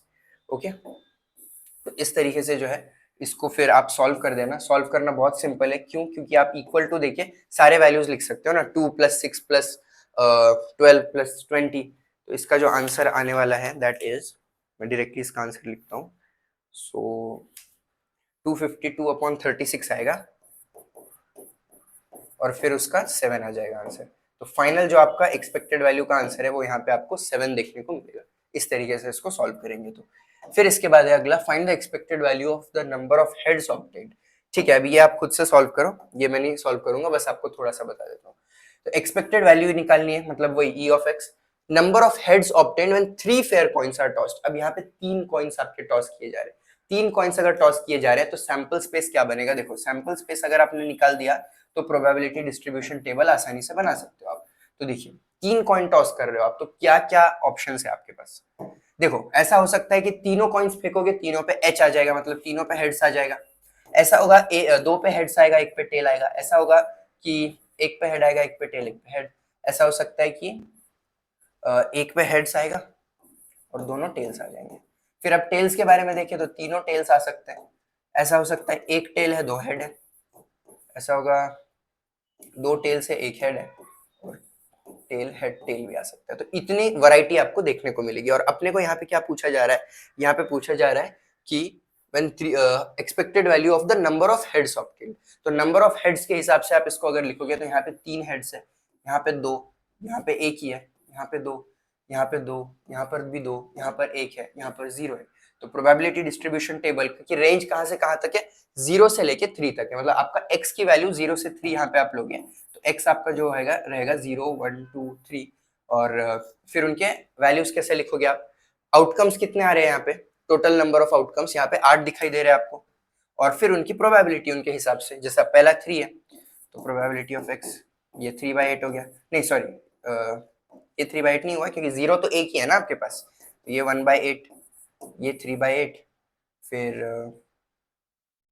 Okay नहीं 1 कितने बार आ रहा है, एक दो ही बार आ रहा है, हेड्स यहाँ पर एक है और यहाँ पर एक है। अच्छा यहाँ पर मैंने गलत लिख दिया, actually this was supposed to be 1, okay, क्योंकि यहाँ पर एक ही हेड है ना, यहाँ एक हेड है, यहाँ एक हेड है, तो ये भी 3/8 आएगा, और 2 तो 3 दिखाई दे रहा है तो ये 3/8 आएगा। 3 कितने बार दिखाई दे रहा है, 1/8। तो इसके बेसिस पे आप एक्सपेक्टेड वैल्यू निकाल लो और इसको कर दो सॉल्व। अब जाते हैं हम नेक्स्ट पार्ट पे, which is probability density function, PDF. ठीक है, इसको आप क्यों यूज करते हो, कंटिन्यूअस रैंडम वेरिएबल्स के लिए इसे यूज किया जाता है, जैसे हाइट वेट वगैरह, मतलब होल नंबर्स ही नहीं, दूसरे चीजों के लिए। तो ये बेसिकली जो है ना क्वेश्चन, इसका अभी तक तो आया नहीं कभी एग्जाम में, बस ये एमसीक्यूज में जरूर आता है। एमसीक्यूज में तो 2-3 बार सेम क्वेश्चन पूछा गया। तो इसका जो फॉर्मूला है दैट इज दिस। तो अगर आपको प्रोबेबिलिटी निकालनी है किसी एक वैल्यू की जो लाई करता है ए से बी के रेंज में, तो आप उसको इंटीग्रेट कर देते हो वो रेंज में, ए से लेके बी। तो A lower limit, B upper limit, और ये एफ ऑफ एक्स dx। तो ये जो है इसका फॉर्मूला है। अभी हम इसको सॉल्व करके देखते हैं, जो एमसीक्यूज में पूछा गया था क्वेश्चन। तो ये तो क्वेश्चन सेम 3 पेपर में पूछा है गया है गेस। प्रोबेबिलिटी डेंसिटी फंक्शन जो है एफ ऑफ एक्स, एक कंटिन्यूअस रैंडम वेरिएबल के लिए वो है एक्स, वो डिफाइन की जाती है ये फंक्शन से। तो देखते हैं हम इसको कैसे सॉल्व करना है। देखो क्या रेंज है इसकी, इसकी रेंज जो हमको दी गई है वो है -2 से लेके 2 के बीच में। लेकिन हमको निकालना क्या है, प्रोबेबिलिटी निकालना है हमको for x greater than equal to 1। तो अभी रेंज क्या बन गई मेरी, इसकी रेंज अभी बन जाएगी -2 से लेके x से लेके 1 तक। तो इसके लिए आपको सॉल्व करना है। तो इसका जो फॉर्मूला बनेगा वो क्या बनेगा, integration of lower limit, upper limit 1 है, और फंक्शन को आप करोगे इंटीग्रेट। अब फंक्शन आपको क्या दिया हुआ है, 1/4 और 0 अदरवाइज, तो ये 0 आप छोड़ देना, उस पर ध्यान मत दो, ये वाले फंक्शन पे ध्यान दो। So this is supposed to be -2 से 1, 1/4 dx। तो आप इसको अगर सॉल्व करोगे तो 1/4 कांस्टेंट बाहर आ जाएगा, और इंटीग्रेशन -2 से 1 dx। तो इसका जो नॉर्मल इंटीग्रेशन होता है dx का, वो क्या बनेगा आपका 1/4 हो जाएगा x, और जो लोअर लिमिट है वो -2 है और अपर लिमिट 1 है। तो देखो क्या कैसे सॉल्व करते हो, upper limit minus lower limit. तो वैल्यूज अगर आप रखोगे तो 1 है, तो अपर लिमिट रख देता हूं मैं 1, माइनस लोअर लिमिट जो है वो है 2। तो ये सॉल्व अगर आप करोगे तो 1 + 2 क्या है 3, और अपॉन में 4, 3/4। So this is suppose to be your answer, 3/4 जो है आपका आंसर आएगा। तो यही एक क्वेश्चन है जो पूछा गया था प्रोबेबिलिटी डेंसिटी फंक्शन के ऊपर। अब आते हैं हम बाइनोमियल डिस्ट्रीब्यूशन पे। तो देखिए बाइनोमियल डिस्ट्रीब्यूशन क्या करता है, ये बताता है आपको how likely it is to get number of successes. मतलब आप कॉइन टॉस कर रहे हो, आपको पता करना है कि 3 हेड्स मुझे चाहिए, या 5 बार आप कॉइन फ्लिप कर रहे हो, उसमें से 3 बार हेड्स आने की क्या प्रोबेबिलिटी है। ऐसे कुछ क्वेश्चंस है तो बाइनोमियल डिस्ट्रीब्यूशन का यूज किया जाता है, और इसका फॉर्मूला आप देख लो। बाइनोमियल डिस्ट्रीब्यूशन का formula, it is probability of x when x is equal to r। मतलब यहाँ पे क्या है, 3 हेड्स चाहिए मुझे, तो 3 हेड्स चाहिए, तो ये r जो है मेरा 3 रहेगा, is equal to n c r p to the power r q to the power n minus r। अब इसमें से ये कौन कौन लोग हैं मैं बताता हूँ आपको। n क्या है, n होता है आपका जो भी नंबर ऑफ वैल्यूज दी है, जैसे यहाँ पे लिखा हुआ है कॉइन 5 बार टॉस किया है, तो कुछ भी चीज आपने कितने बार की वो बताने के लिए आप n करते हो। और r मतलब वो वैल्यू जो आपको चाहिए, इसी के बेसिस पे बताऊं तो यहाँ पे n आपका 5 हो जाएगा, r जो है वो आपका 3 हो जाएगा। और p क्या होता है, p generally probability of success बताता है। तो अगर आपको कभी बोला गया कि मुझे हेड्स चाहिए और हेड्स आने की प्रोबेबिलिटी 1/4 है, तो p आपका 1/4 हो जाता है। और q क्या है आपका, जनरली वो कहा जाता है प्रोबेबिलिटी ऑफ फेलियर।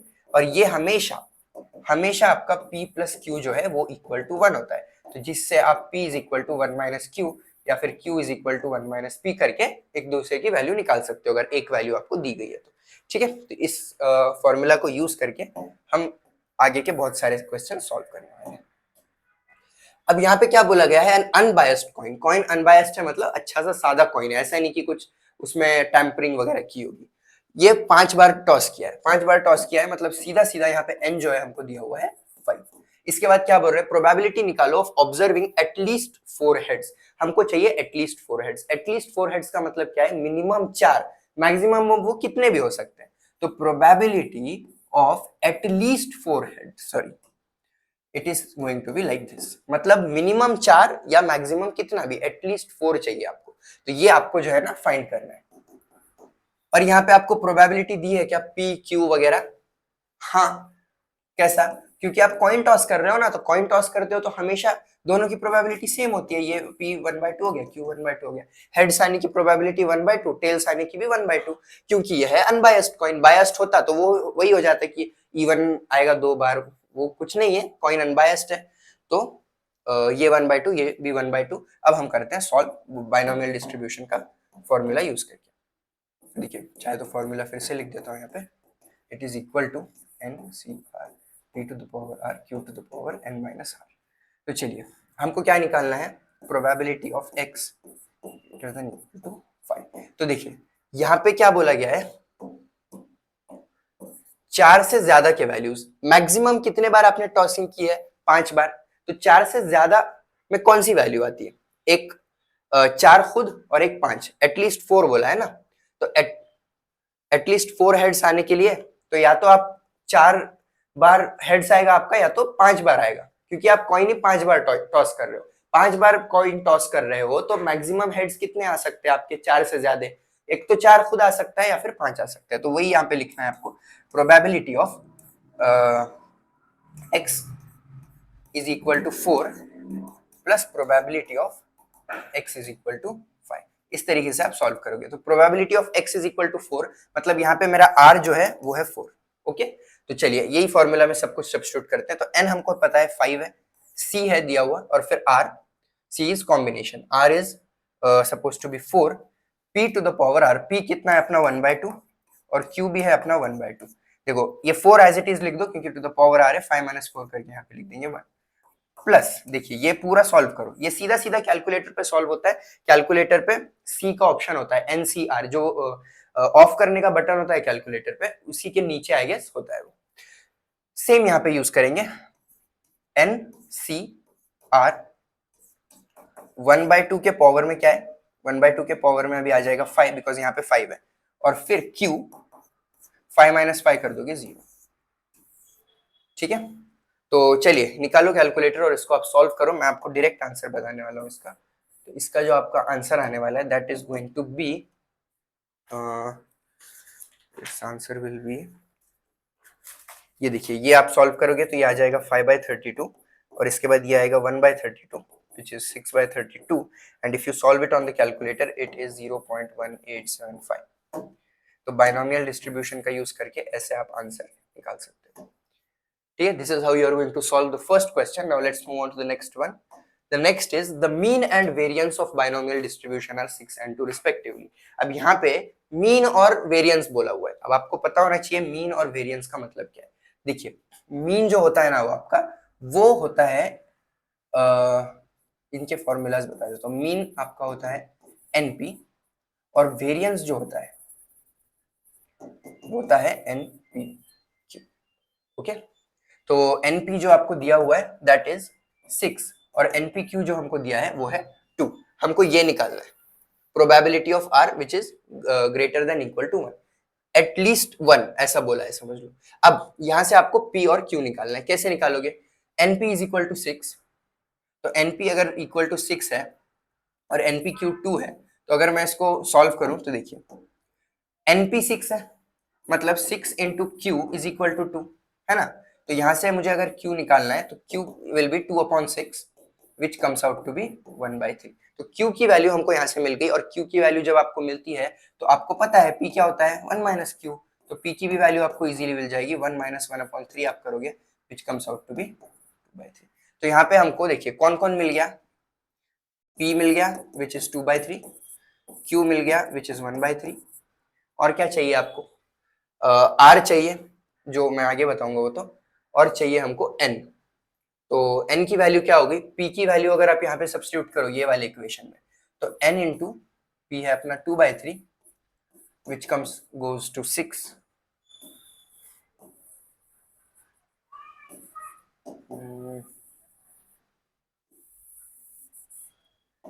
ये देखिए ये उधर जाएगा तो दिस विल बी 18/2, तो n आपका 9 आता है ना, 18 होगा और ये 2 नीचे आएगा ना, तो 18/2 विल बी 9, n भी मिल गया आपको 9। तो यहाँ से हमने n भी निकाल लिया। तो चलो अभी मैं इसको सॉल्व करता हूँ बाइनोमियल डिस्ट्रीब्यूशन का यूज करके। तो बाइनोमियल डिस्ट्रीब्यूशन का फॉर्मूला फिर से नहीं लिखता, आप ने अगर नोटबुक में लिखा होगा तो ध्यान दो। तो चलिए probability of r which is greater than equal to 1 आपको निकालना है। तो इसको कैसे करना है आपको सॉल्व? देखिए कभी भी ऐसा r is greater than equal to 1 है, ऐसा कुछ है कि आगे की वैल्यूज ज्यादा है, तो आप क्या करना, इसके नीचे की जो वैल्यूज है, मतलब आपको जिसकी प्रोबेबिलिटी नहीं निकालनी है उसकी निकालो और उसको 1 माइनस वो कर दो। तो ये क्या हो जाएगा 1 माइनस, मुझे 1 से लेके आगे की चाहिए ना, तो 1 के पहले कौन आता है? 0 आता है। तो आप probability of r is equal to 0 को निकाल दो, तो सीधा आपको आंसर यहाँ पे देखने को मिलेगा। So which is equal to 1 minus N C R, N कितना है आपका 9, सी आर दिया हुआ है 0, और कभी भी 0 है यहाँ पे तो सीधा आपका आंसर 1 आता है, into P into Q. P कितना है अपना 2/3 और क्यू है अपना 1/3। तो इसको अगर मैं सॉल्व करूं तो 0 as it is, 9 minus 0 will be 9, और इसको अगर आप सॉल्व करते हो तो आपका जो आंसर आएगा, तो इसका जो आपका आंसर आएगा finally that is going to be 1 minus 1/19,683 which at the end would be, अगर आप इसको माइनस कर दोगे so it will be 0.123, is it 3, is it 1, it's 1। तो आपकी probability that r is greater than equal to 1 ये निकल के आएगी फाइनली। ठीक है, इस तरीके से आपको ये सॉल्व करना है और सॉल्व करने के बाद ये आंसर आपको देखने को मिलेगा। चलिए अब ये वाला क्वेश्चन देखते हैं, इसमें क्या बोला गया है, expected number of matches that will be won by India are 3, ठीक है, is 3 in a series of 5 matches. तो यहाँ पे प्रोबेबिलिटी आपको दे दी है कि 5 में से 3 मैचेस एक्सपेक्टेड है that those will be won by India. फिर इसके बाद क्या बोला है, if the probability of India's win in each match remains the same and the results are independent of each other, the probability that India wins the series, ये अपने को निकालना है। मतलब हमको प्रोबेबिलिटी निकालना है कि इंडिया विंस द सीरीज।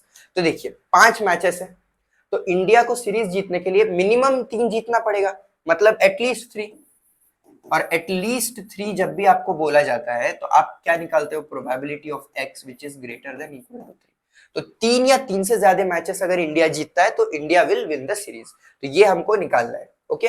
और हमको p दिया हुआ है, p जब भी आपको दिया होता है तो q आप इजीली निकाल सकते हो which is 1 minus 3/5 which is going to be 2/5। And similarly n जो है वो भी हमको दिया हुआ है, टोटल नंबर ऑफ मैचेस कितने 5। तो यहाँ पे n है हमारे पास, p है, q है और r भी है। तो चलिए अभी सॉल्व करते हैं। So p of x greater than equal to t2 is equal to probability of x एक बार 3, फिर probability of x equal to 4 और probability of x equal to 5। तो एक बार इंडिया 3 मैचेस जीतेगा, एक बार 4 भी जीतने के चांसेस है, 5 भी है, मतलब सीरीज जीतने के लिए ये 3 ऑप्शन है, 3, 4 या फिर 5। तो फिर इक्वल करके सबका आपको सेपरेटली सॉल्व करना पड़ेगा। तो देखिए NCR P to the power R Q to the power N minus R। तो N यहाँ पे हमको दिया हुआ है 5, C R जो है 3 है, प्रोबेबिलिटी हमारी 3/5 और 2/5 है, 3/5 2/5। तो देखिए 3 एज इट इज लिखो, 5 minus 3 is going to be 2, plus ये अभी 4 हो गया, 3/5 इंटू 2/5। देखिए 4 as it is, 5 minus 4 is going to be 1, फिर प्लस अभी ये 5 हो गया, 3/5 इंटू 2/5। तो देखिए 3/5 क्या होगा, 5 होगा, और 5 माइनस 5 p माइनस 5 माइनस 5 आप कर दोगे तो इसका आंसर 0 आएगा, ठीक है।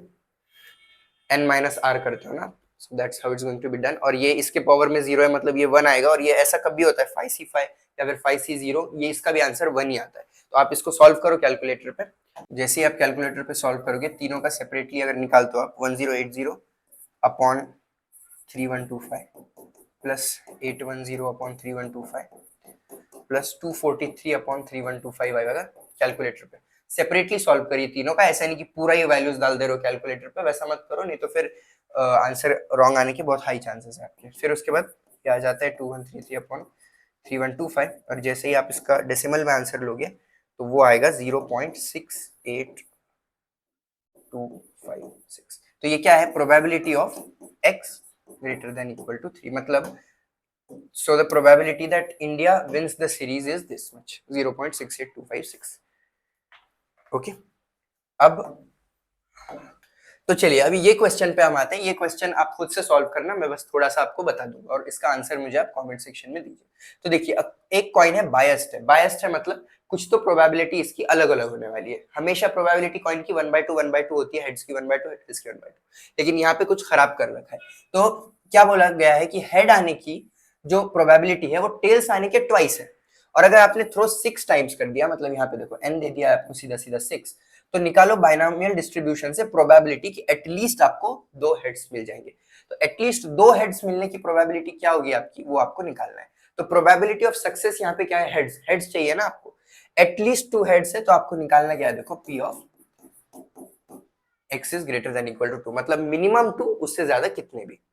तो और p निकालना है मुझे। अब देखो, तो प्रोबेबिलिटी ऑफ सक्सेस मतलब हेड की प्रोबेबिलिटी में बोलूंगा, तो हेड्स की प्रोबेबिलिटी क्या है, हेड्स आने की प्रोबेबिलिटी जो है वो है टेल्स आने के ट्वाइस। तो वही यहाँ पे हम लिखेंगे p is equal to 2q। और p क्या होता है आपका 1 माइनस q, तो मैं इसको अगर सॉल्व करूं तो 1 minus q is equal to 2q, तो 1 is equal to 3q, q is equal to 1/3। देखिए q आपको मिल गया 1/3, तो p वही फॉर्मूले से आप निकाल लो, p is equal to 1 minus q से, यही लिख देता हूँ, p is equal to 1 minus 1/3, तो p भी आपको मिल गया 2/3। तो देखिए इस तरीके से p भी हमको मिल गया, q मिल गया, और हमको n ऑलरेडी दिया हुआ है। और फिर अभी हम जाते हैं अगले पार्ट पे, which is to find the answer. तो देखिए इसमें आपको थोड़ा सा काम करना पड़ेगा।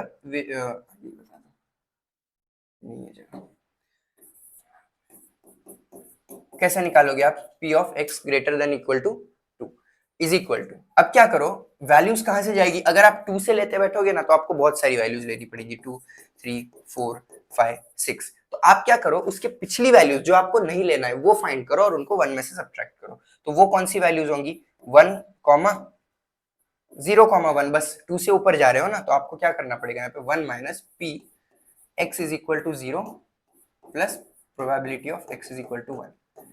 ठीक है, ये आप इसका आंसर निकालो, सॉल्व करो और फिर कमेंट सेक्शन में बताओ फाइनल आंसर। अब आते हैं हम पॉइसन डिस्ट्रीब्यूशन पे। तो देखिए पॉइसन डिस्ट्रीब्यूशन में कैसा है, it tells you the chance of a number of rare events, एक फिक्स टाइम या स्पेस में जो हो रहे हैं वो बताए जाते हैं, वो रैंडमली होते हैं एक एवरेज रेट पे। तो एवरेज रेट आपको कभी भी दे दिया गया तो आप जो है पॉइसन डिस्ट्रीब्यूशन का यूज करोगे, क्योंकि इसमें एक एक्स्ट्रा चीज ऐड होती है विच इज लैम्डा, जो होता है आपका एवरेज रेट, एवरेज, मीन, ऐसा कुछ भी दिया जा सकता है आपको। तो फिर देखो इसका जो फॉर्मूला होता है, let me tell you, it can also be given as we saw before, p of x is equal to r is equal to e to the power minus lambda into lambda to the power r upon r factorial। ये है Poisson distribution का formula. ये formula use करके आप probability निकालते हो जब आपको एवरेज रेट दिया जाता है। क्वेश्चन देखते हैं तो आपको और अच्छे से समझ जाएगा। तो देखिए यहाँ पे क्या बोला गया है, एवरेज नंबर ऑफ मिसप्रिंट्स पर पेज है आपका 1.5 ये क्वेश्चन में। तो एवरेज जब भी दे दिया गया सीधा सीधा आपको मतलब आपका लैम्डा दे दिया जाता है which is equal to 1.5। Assuming the distribution to be Poisson, यहाँ पे आपको सीधा सीधा बोला है पॉइसन डिस्ट्रीब्यूशन यूज करो। कभी अगर नहीं बोला गया तो आपको पता कैसे करना है कि वो पॉइसन यूज करना है या बाइनोमियल यूज करना है। तो क्वेश्चन में कैसा है ना, आपको मैक्सिमम वैल्यू नहीं दी जाती इन जनरल वो वाले, जैसे यहाँ पे देखो अ थ्रो इज मेड 6 टाइम्स बोला है, तो यहाँ पे बहुत ही बड़ी वैल्यू दे देंगे, वो अ थ्रो इज मेड 200 टाइम्स, ऐसा तो नहीं होगा, बट इवन देन बड़ी वैल्यू होती है उसकी। तो ऐसा कुछ होता है, या फिर वैल्यू ही नहीं दी गई है तो आप पॉइसन यूज करते हो। बट देखो जितने भी पेपर्स है सब में पीवाईक्यूज में सीधा सीधा लिखा है पॉइसन यूज करो। तो देखिए लैम्डा यहाँ पे 1.5 मिल गया अपने को। Find the number containing more than one misprint. More than one मतलब probability of X is suppose to be greater than one. Okay, मतलब वन से लेके ऊपर के सारे वैल्यूज। तो आप वो कैसे निकालोगे? P of X more than one क्या होगा आपका? 1 minus P of X is equal to 1 plus P of X is equal to 0, है ना। एक बार x की वैल्यू 0 होगी, हम क्या कर रहे हैं, x से ग्रेटर वैल्यूज चाहिए ना हमको, 1 से ग्रेटर वैल्यूज चाहिए x के। तो जो नहीं चाहिए उसको 1 में से सब्ट्रैक्ट कर रहे हैं जैसा पहले कर रहे थे। तो 1 नहीं चाहिए, 1 लिख दिया, 0 नहीं चाहिए वो लिख दिया, और इस तरीके से हम करेंगे। तो आपको ये दोनों को सॉल्व करना पड़ेगा। तो देखिए पॉइसन डिस्ट्रीब्यूशन का मैं फॉर्मूला फिर से यहाँ पे बताता हूँ आपको।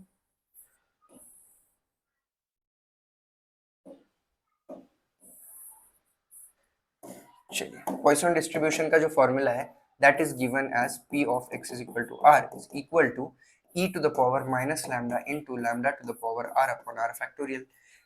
So p of, change the color, p of x which is greater than 1 is equal to 1 minus, देखिए p of x is equal, probability of x is equal to 1 निकाल रहा हूं मैं। तो यहाँ पे r कितना है हमारा? 1 है। तो e to the power minus lambda की वैल्यू क्या थी? 1.5 into 1.5 to the power r, r कितना है अपना? 1 है, अपॉन r फैक्टोरियल, r मतलब 1 का factorial, plus e to the power minus lambda into lambda to the power r, r अभी अपना क्या है? 0 है, अपॉन r फैक्टोरियल। ठीक है, 0 का फैक्टोरियल 1 होता है, ये चीज याद रखिए। अभी इसको आप अगर सॉल्व करने जाओगे तो देखो this is going to be 1 minus, इसको कैसे सॉल्व करना आप हमेशा देखो, ये 1 है और ये 0 है तो denominators don't make any sense. यहाँ 1.5 दिया है और यहाँ पे ये इसका पावर 0 है तो 1 हो जाएगा। तो यहाँ पे 1.5 है और यहाँ पे 1 है, e की पावर माइनस 1.5 अगर आप कॉमन ले लेते हो तो ये देखो ये 1.5 प्लस 1 हो जाएगा, which is going to be 1 minus 2.5 into E की पावर माइनस 1.5। तो इस तरीके का इक्वेशन मिलेगा, सीधा सीधा कैलकुलेटर पे सॉल्व करोगे आप तो इसका जो आपका आंसर आएगा that is going to be 0.44217। ये आपका फाइनल आंसर है। लेकिन यहाँ पे हमको बोला गया था बुक कंटेन्स 900 पेजेस। अब बुक के अगर 900 पेजेस है तो मिसप्रिंट आने की प्रोबेबिलिटी हमने निकाल दी। तो 900 इंटू 0.44217 आप करोगे, मतलब जो फाइनल आंसर आपका आया, और इसका जो आंसर आपको मिलेगा that is going to be 397.953। तो इसको आप राउंड ऑफ कर दोगे तो इसका आंसर आ जाता है 398। ठीक है, उसकी क्लोजेस्ट वैल्यू ले लो जो एक इंटीजर वैल्यू होगी, तो आप बोलोगे अराउंड 398 पेजेस में जो है मिसप्रिंट आपको देखने को मिलेगा, मोर than one misprint. So that's done. अभी आते हैं ये क्वेश्चन पे। ऑन एन एवरेज यहाँ पे हमको दिया गया है 180, तो लैम्डा जो है हमारा यहाँ पे दे दिया गया है 180, बट द कैच इज ये अपने को पर आवर बोला गया है और यहाँ अगला मिनट में पूछा है उन्होंने। तो आपको इसको थोड़ा सा काम करना पड़ेगा। तो ये स्पेसिफिक पॉइंट पे जाते हैं, पॉइसन डिस्ट्रीब्यूशन यूज करो, प्रोबेबिलिटी निकालो कि at least 2 cars pass the point. At least 2 मतलब x should be greater than equal to 2, मतलब मिनिमम आपको 2 चाहिए ना, मिनिमम 2, मैक्सिमम कितना भी होगा। तो लैम्डा की वैल्यू यहाँ पे मिल गई 180, बट पर मिनट बोला है तो इसको मिनट में कन्वर्ट करो। 180 कार्स पर आवर है ना, तो पर आवर है तो मिनट में करना है तो आपको 60 से बस डिवाइड करना पड़ेगा। So your lambda is actually going to be 3। Okay, and let's solve this. So we know, तो इसका अगर मैं आंसर लिखने जाऊंगा तो मुझे जो वैल्यूज नहीं चाहिए वो कौन सी है? एक तो 0, एक तो 1। मुझे 2 और 2 से आगे की वैल्यूज चाहिए, तो मुझे जो वैल्यूज नहीं चाहिए मैं उन्हें सब्ट्रैक्ट कर दूंगा। तो मुझे x इज इक्वल टू 0 पे भी नहीं चाहिए प्रोबेबिलिटी और 1 पे नहीं चाहिए। So they are going to be gone. तो यही करना है आपको सॉल्व। अब लैम्डा कितना है यहाँ पे दिया हुआ आपका 3 है, तो e की पावर माइनस लैम्डा मतलब e की पावर माइनस 3 इंटू 3 की पावर 0 अपॉन 0 फैक्टोरियल प्लस e की पावर माइनस 3 इंटू 3 की पावर 1 अपॉन 1 फैक्टोरियल। इसको सॉल्व करो। So this is actually going to be 1 minus, देखो ये तो आपका 1 हो जाएगा, e की पावर माइनस 3 अगर आप कॉमन लेते हो तो ये हो गया 1 plus 3। So this is going to be 1 plus 4 into e की power minus 3 and the answer is going to be actually it's not 1 plus, I am sorry, it's 1 minus, minus कर रहे हो ना आप 1 उसमें से, तो ऐसा। सो 1 माइनस 4 e⁻³ बोलने के बाद आपको फाइनल आंसर यहाँ पे आ जाएगा 0.8008। ठीक है, ये आपका फाइनल आंसर आपको देखने को मिलेगा यूजिंग पॉइसन डिस्ट्रीब्यूशन। तो एवरेज जो है यहाँ पे हमने निकाल दिया, तो आप लिख सकते हो कि the probability that at least 2 cars pass the point in any 1 minute is 0.80085। अब यहाँ पे क्या है question, let 10% of the rivets produced by a machine are defective. यहाँ पे हमको थोड़ा सा अलग क्वेश्चन है, देखो 10% जो है रिवेट्स जो मशीन प्रोड्यूस करती है वो है डिफेक्टिव, मतलब प्रोबेबिलिटी आपको दी गई है, तो डिफेक्टिव की जो प्रोबेबिलिटी है यहाँ पे दी हुई वो है आपकी 0.1। फिर बोला गया है पॉइसन डिस्ट्रीब्यूशन का यूज करो और प्रोबेबिलिटी निकालो 5 रिवेट्स, अगर आपने एट रैंडम चूज किया, एट रैंडम हमने 5 रिवेट्स यूज किया, मतलब एन जो है वो 5 है, at least 2 will be defective, at least 2 will be defective, मतलब probability of x greater than equal to 2, मतलब मिनिमम जो वैल्यू है वो आपकी 2 होने वाली है, तो वो आपको फाइंड करना है। लेकिन आपको यहाँ पे एवरेज ही नहीं दिया है, तो एवरेज जो है ना आपका वो होता है n into p। ठीक है, ये चीज याद रखो। सो lambda is actually is equal to n into p, सो this is 5 into 0.1 which will be 0.5। तो आपका जो लैम्डा है वो भी आपको दिया है एवरेज विच इज 0.5। चलो अभी इसको आगे सॉल्व करते हैं। So probability of x greater than equal to 2 is equal to probability of, जो नहीं चाहिए वो values,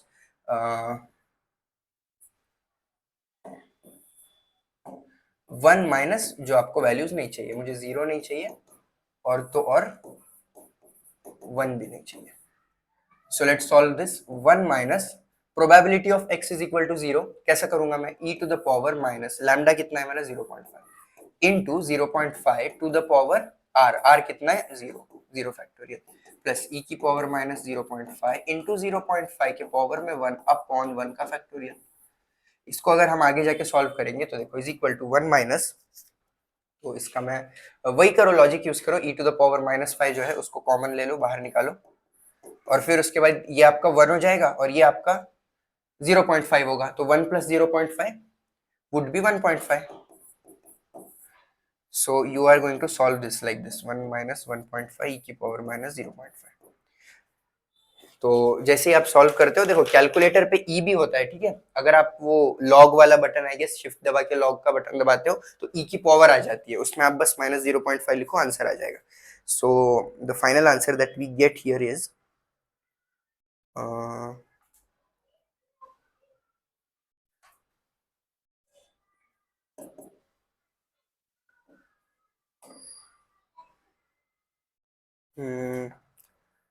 I haven't actually written its answer here. Okay, I have 0.09024 इसका आंसर है। Okay, so the probability at last that you get is this. Okay, इस तरीके से आपका फाइनल आंसर आपको मिल गया। अभी जाते हैं हम अगले क्वेश्चन पे। हाँ, a certain factory turning quarter pin knows that 2% of the product is defective. उनको खुद पता है कि उनका 2% प्रोडक्ट जो है वो डिफेक्टिव है। 2% है मतलब 0.2 नहीं, तो 0.2 मतलब 20 हो जाएगा। तो प्रोबेबिलिटी ये है, if it sells quarter pins and guarantees that not more than 5 pins will be defective in a box of 100 pins.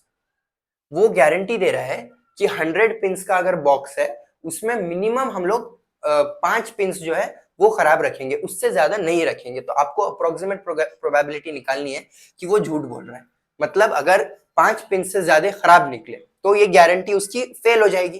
तो वही आपको निकालना है। आपको क्या निकालना है यहाँ पे, P of x is greater then 5। क्यों? क्योंकि उसने बोला है कि 5 पिन्स है तो चल जाएगा, ठीक है, मैं आपको गारंटी दे रहा हूं कि मेरे 5 पिन्स जो है डिफेक्टिव होंगे, उससे ज्यादा डिफेक्टिव नहीं होंगे 100 में से। ठीक है, तो वही आपको अभी यहाँ पे निकालना है। P यहाँ पे आपको दिया हुआ है और NB जो है ये आपको 100 दिया, नहीं, हाँ 100 दिया हुआ है, तो लैम्डा जो है वो रहता है NP which is 100 into 0.02 which is going to be 2। तो देखिए लैम्डा भी आपको यहाँ पे 2 मिल गया, बस आपको वो निकालना है। तो ये निकालना काफी बड़ा काम है आपका, क्योंकि P of x greater then 5 है। तो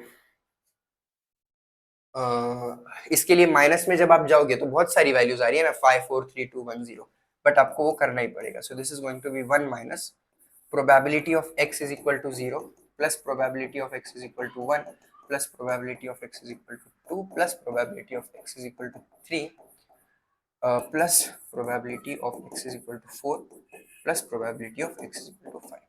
ओके, ये सारे प्रोबेबिलिटीज अब आपको निकालने पड़ेंगे क्या यूज करके, पॉइसन डिस्ट्रीब्यूशन यूज करके।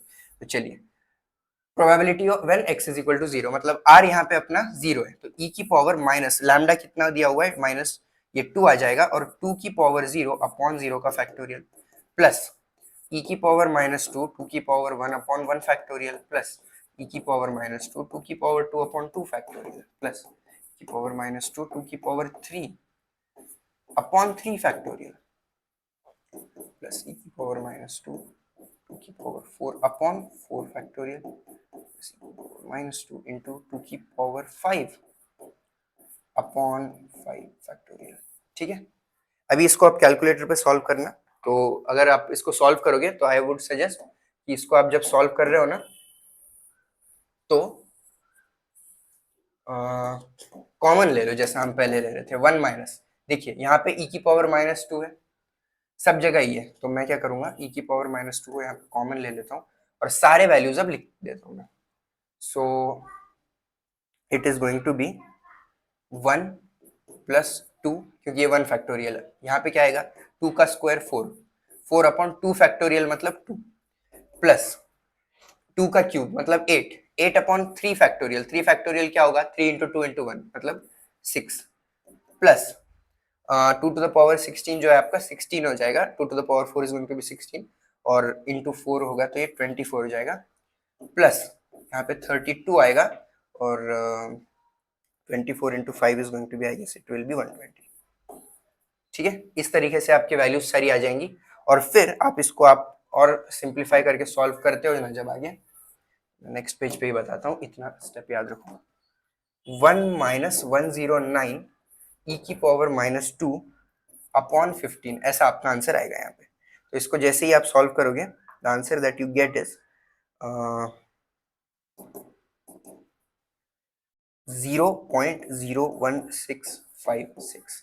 तो प्रोबेबिलिटी कि x जो है वो 5 से ज्यादा रहेगा इज दिस, मतलब उसकी गारंटी जो है उसकी गारंटी फेल होने की प्रोबेबिलिटी क्या है 0.01656। तो पॉइसन डिस्ट्रीब्यूशन का यूज करके हमने आंसर निकाला। अब देखिए, अभी आप खुद से सॉल्व करिए, मैं बस आपको वैल्यूज बता दे रहा हूँ। यहाँ पे लैम्डा क्या है 0.5 दिया हुआ है और जो प्रोबेबिलिटी है that during a particular week at least 2 accidents will take place. At least 2 accidents मतलब मिनिमम 2 एक्सीडेंट तो होने ही है, उसकी आपको प्रोबेबिलिटी निकालनी है। तो कैसे निकालोगे 1 minus x is equal to 0 के लिए एक बार और x इज इक्वल टू 1 के लिए एक बार। तो ये निकालो, इसका आंसर बोलो क्या आएगा फिर सॉल्व करके। Okay, and let's go to the next part which is normal distribution. तो देखिए नॉर्मल डिस्ट्रीब्यूशन एक बेल शेप्ड कर्व होता है, इसमें आपको एक कर्व बनाना पड़ता है ऐसा, ये कुछ इस तरीके का बेल शेप्ड कर्व होता है और यहाँ पे जो है हम ना ऐसे वैल्यूज दिखाते हैं।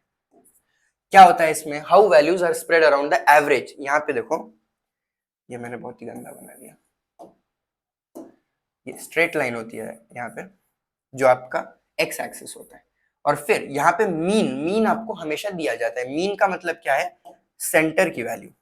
यहाँ से मैक्सिमम जो है ना आपका, जहाँ पे ये इसकी वैल्यू सब में ऊपर जाती है वो आपका क्या होता है, मीन होता है, सेंटर वैल्यू। ठीक है, एक्स पे की जो मिडल वैल्यू होती है वो होती है आपकी म्यू। और आपको इसमें क्या कैसा होता है, ये सारे क्वेश्चंस में आपको यहाँ पे 2 वैल्यूज दी जाती है, फिर बोला जाता है ये दोनों में का जो है बताओ कि मान लो यहाँ पे 180 सेंटीमीटर है, यहाँ पे 200 सेंटीमीटर है, तो चलो बताओ 180 से 200 सेंटीमीटर में कितने लोग हैं। ऐसे टाइप के क्वेश्चंस यहाँ पे आपको पूछे जाने वाले। तो ये बेल शेप्ड कर्व पे आप सब कुछ सॉल्व करोगे। सबसे पहला क्वेश्चन क्या है, देखो 4000 लैंप्स है। ओके, लैंप्स का एवरेज लाइफ क्या है 1500 बर्निंग आवर्स। अज्यूम करो नॉर्मल डिस्ट्रीब्यूशन है, नॉर्मल डिस्ट्रीब्यूशन अज्यूम करना है आपको। How many lamps will fail in first 1400 hours, how many lamps will last beyond 1600 hours. चलिए पहला वाला हम सॉल्व करते हैं। तो क्या क्या हमको यहाँ पे दिया हुआ है बोलिए, 4000 लैंप्स इंस्टॉल्ड है, मतलब टोटल नंबर ऑफ लैंप्स जो है हमारे यहाँ पे दिए हुए 4000। फिर उसके बाद एवरेज लाइफ उनकी 1500 दी है। देखो जहां पे भी एवरेज दिख गया, मीन दिख गया, सीधा लिखो mu, which is going to be 1500। Okay, फिर पूछा जा रहा है कितने लैंप जो है आपके फर्स्ट 1400 आवर्स में जो है खराब हो जाएंगे। तो इसके लिए आप एक कर्व बनाओगे, वही बेल शेप्ड कर्व। तो देखिए इस तरीके का कुछ कर्व दिखता है वो ऐसा, और यहाँ मैं लाइन बनाता हूँ, और जो सेंटर है इसका, ओके, ये आपका है ना म्यू होने वाला है, विच इज व्हाट 1500। और हमको क्या बोला है, फर्स्ट 1400 आवर्स में क्या कौन से लैंप है जो आपके खराब हो जाने वाले 1400 में। तो मुझे क्या निकालना है, मुझे जो है ये देखो क्या बना रहा हूं यार, ऐसा आपको कर्व बनाना है, थोड़ा अच्छा दिखेगा ऐसा, और आपको यहाँ का डेटा निकालना है पूरा, ठीक है। यहाँ पे क्या होता है, यहाँ पे आपके लैंप्स फेल हो जाने वाले 1400 के पहले।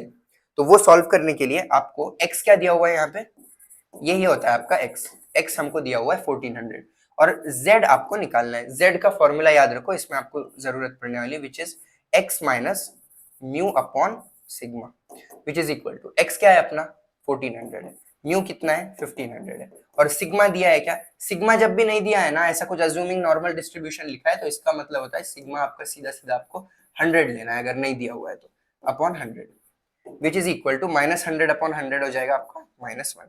तो आपको z मिल गया -1। अब देखिए अपने को एरिया निकालना पड़ता है। एरिया किसका निकालना पड़ता है, ये जो पार्ट है, ठीक है, यहां से इसका एरिया आप निकालते हो। कैसे वो निकालते हो, देखो एरिया ऑफ z निकालना है आपको, which is equal to area of -1।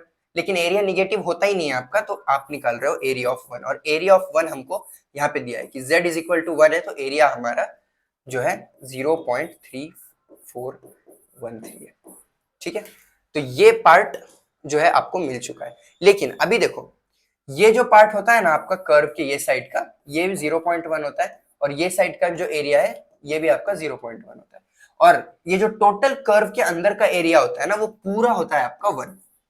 यहाँ पे 0.5, यहाँ पे 0.5, टोटल एरिया है 1। आपने क्या निकाला, ये वाली एरिया आपने निकाल ली 0.3413, ये सब कैलकुलेशंस करके, लेकिन आपको ये निकालना है। तो अब टोटल कितना है 0.5, और उसमें से ये वाला जो पार्ट है वो माइनस कर दो, तो आपको आपका फाइनल आंसर मिल जाएगा।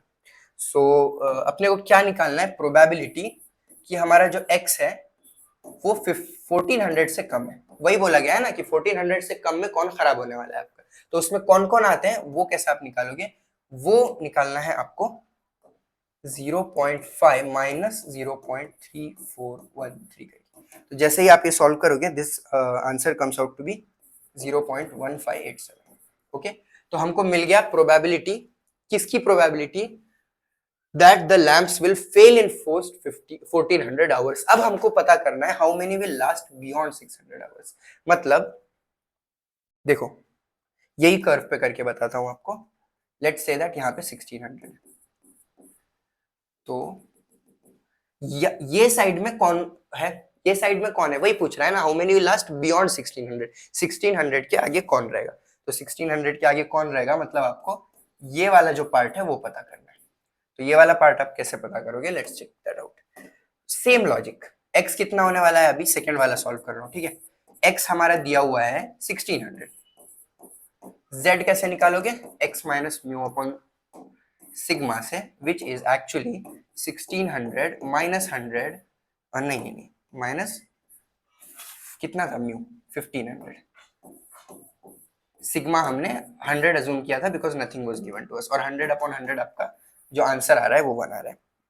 तो अब एरिया आपको किसका निकालना है, एरिया निकालना है z का, एरिया z का निकालना है, मतलब एरिया किसका 1 का निकालना है, और 1 जब आपका z होता है, एरिया यही है 0.3413, विच इज इक्वल टू 0.3413।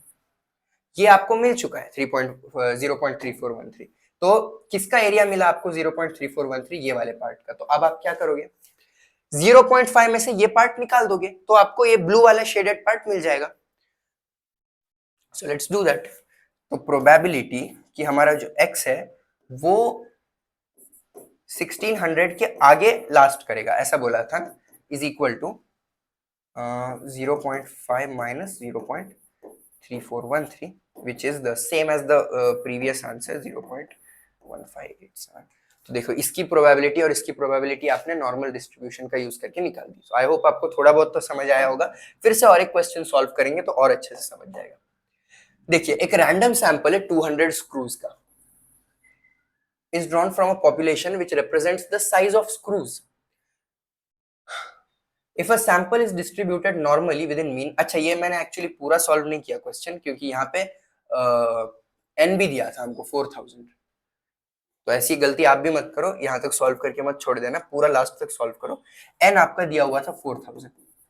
तो जो पहला क्वेश्चन है ना, पहले क्वेश्चन में क्या पूछा था आपको, how many will last, how many will, क्या था पहले, कितने खराब हो जाएंगे, how many will fail in the first 1400 hours. तो यहाँ पे जब आपने सॉल्व किया ना यहाँ तक, तो आपकी अगली स्टेप होनी चाहिए थी इसको 4000 से मल्टीप्लाई करने की।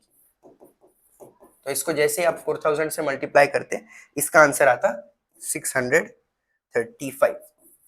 तो आप बोलते कि 635 लैंप्स जो है 1400 आवर्स के पहले खराब हो जाएंगे। और यहाँ से भी आप सेम लॉजिक यूज करके 4000 से इसको मल्टीप्लाई करते हैं, तो आपका क्या आंसर आता, वो आंसर आपका आ जाता 635। फिर आप यहाँ पे लिखते हैं कि 635 लैंप्स जो है 1600 आवर्स के बाद भी चलेंगे, they will last beyond 1600 hours. तो देखिए यहाँ पे सैंपल कितना है, 200 स्क्रूज का है, मतलब n हमको दिया हुआ है 200, जहां पे sample is distributed normally with mean, mean कितना दिया है 3.15।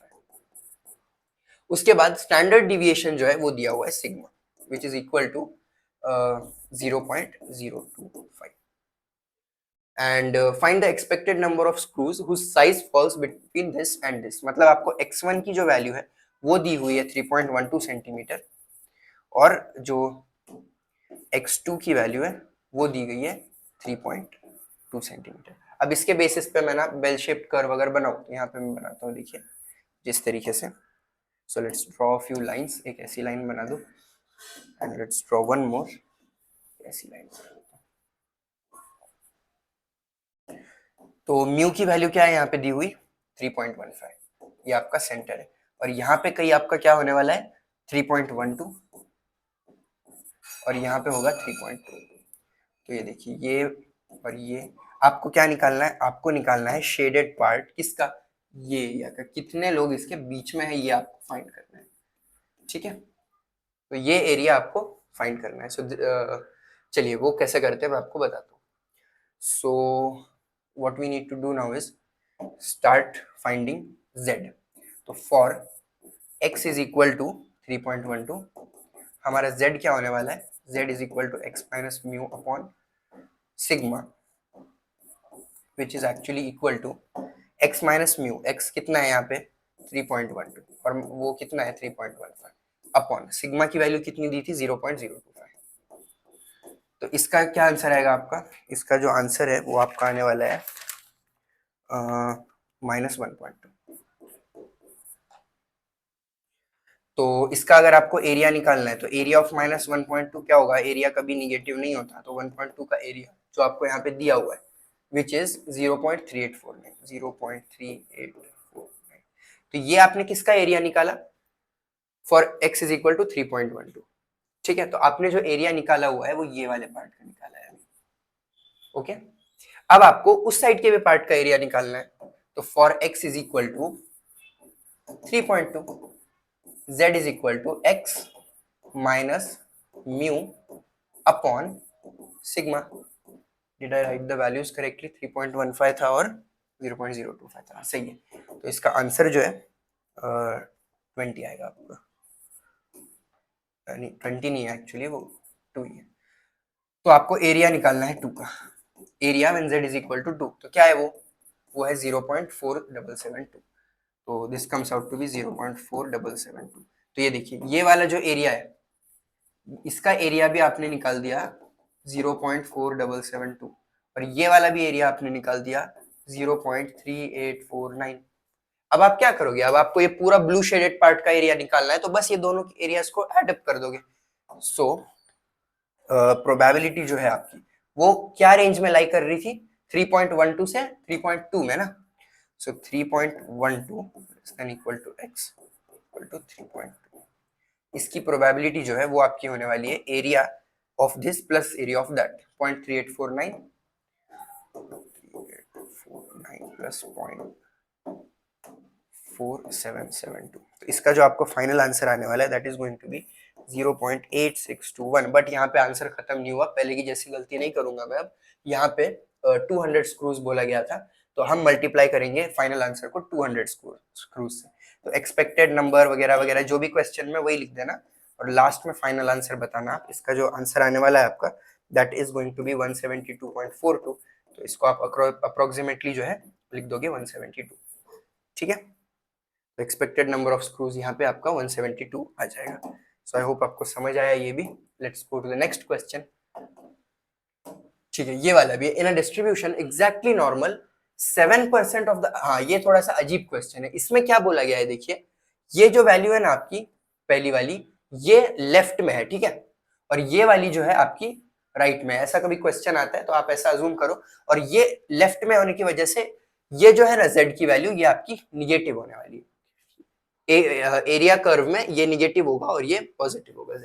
तो 7% of the items are under 35 and 89% are under 63। यहाँ पे आपको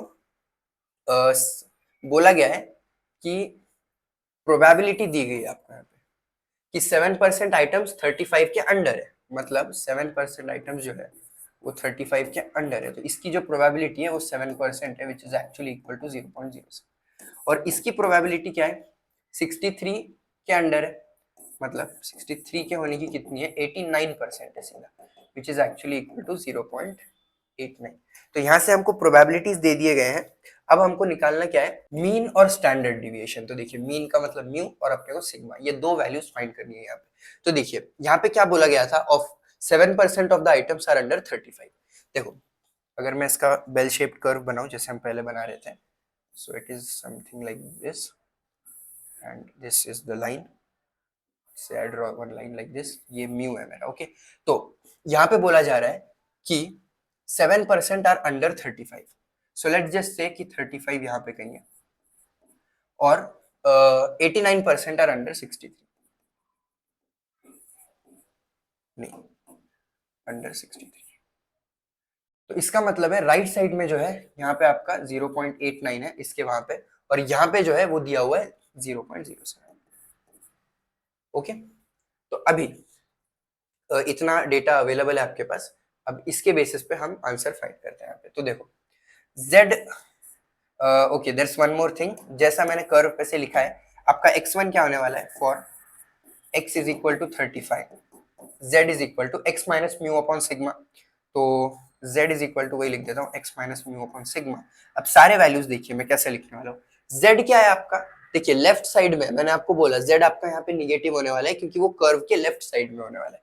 सो that is minus 1.48 is equal to x जो है हमारा 35 माइनस म्यू अपॉन सिग्मा। ये दोनों वैल्यूज हमको निकालनी है। अभी इसी तरीके से जो है मैं आपको for x is equal to 63 भी बताता हूँ। So let's write that here.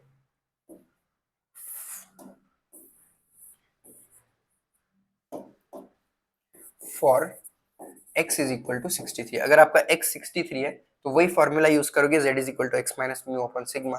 और z जो है आपका वो क्या कितना है यहाँ पे, z 1.23, क्योंकि वो राइट में है तो वो पॉजिटिव ही रहेगा। तो 1.23 इज इक्वल टू x मतलब 63 माइनस म्यू की वैल्यू क्या है, म्यू की वैल्यू जो है हमको पता नहीं, वही तो निकालनी है, अपॉन सिग्मा। तो ये दो इक्वेशंस आपको मिल गए, ये आपको मिल गया इक्वेशन 1 और ये मिल गया इक्वेशन 2। अब देखो यहाँ पे, अब अगर आप ये दोनों इक्वेशंस को एड अप कर दोगे ना, दोनों का टोटल करोगे तो नहीं होगा।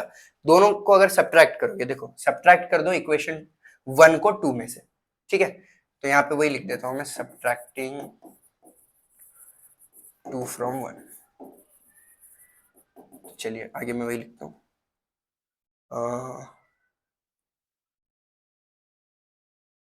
और बेटर येट आप क्या करो, सब्ट्रैक्ट करो 1 फ्रॉम 2 को, तो ये भी पॉजिटिव हो जाएगा, ये जो निगेटिव है। It doesn't make any sense, क्योंकि हम एट द एंड क्या कर रहे हैं, माइनस म्यू होके वो माइनस माइनस प्लस हो जाएगा और म्यू जीरो हो जाएगा। और म्यू अगर जीरो हो गया तो आपको सिग्मा की वैल्यू मिल जाएगी, और सिग्मा की वैल्यू से आप जो है आंसर इजीली निकाल सकते हो। So let's do that. 1.23, देखो 1.23 minus of minus 1.48 is equal to 35 63 minus mu upon sigma is equal to 63 minus mu upon sigma minus 35 minus mu upon sigma. तो देखिए इसको मैं अगर सॉल्व करूँ तो देखिए सिग्मा तो डिनोमिनेटर में है और ये जो है निगेटिव था, तो इसको अगर आप सॉल्व करते हो तो इसका जो आंसर आएगा that is going to be 2.71। 2.71 is equal to, अब देखो माइनस माइनस प्लस हो गया, म्यू हट जाएगा, आपका डिनोमिनेटर सेम रहेगा। 63 माइनस 35 करोगे तो 63 minus 35 is actually it's 28 upon sigma. तो देखिए यहाँ से सिग्मा की वैल्यू अगर आपको निकालनी है, so sigma is equal to 28 upon 2.71 which is actually 10.3321। तो देखिए यहाँ से हमने सिग्मा की वैल्यू मतलब स्टैंडर्ड डिविएशन की वैल्यू जो है यहाँ से आपने फाइंड कर दिया। अब इसी तरीके से वही सेम इक्वेशन में आप क्या करो, ये रख दो 1.23 is equal to 63 point mu 1.23 is equal to 63 minus mu upon sigma. तो 1.23 is equal to 63 minus mu upon 10.3321। so this is going to be 1.23 into 10.3321 is equal to क्या होगा, देखो ये आपने ऊपर भेजा, फिर ये इसको भी यहाँ पे अगर आप ले लेते हो -63 is equal to minus mu. अब वो माइनस म्यू आ रहा है तो क्या करो, पूरे थ्रू आउट माइनस से मल्टीप्लाई कर दो, तो ये भी प्लस हो जाएगा, ये भी प्लस हो जाएगा। अब इतना कैलकुलेशन आप कैलकुलेटर पे करो, तो वो जैसे ही आप करोगे आपका म्यू का जो फाइनल आंसर आने वाला है that is going to be 50.2915 50.2915। Okay,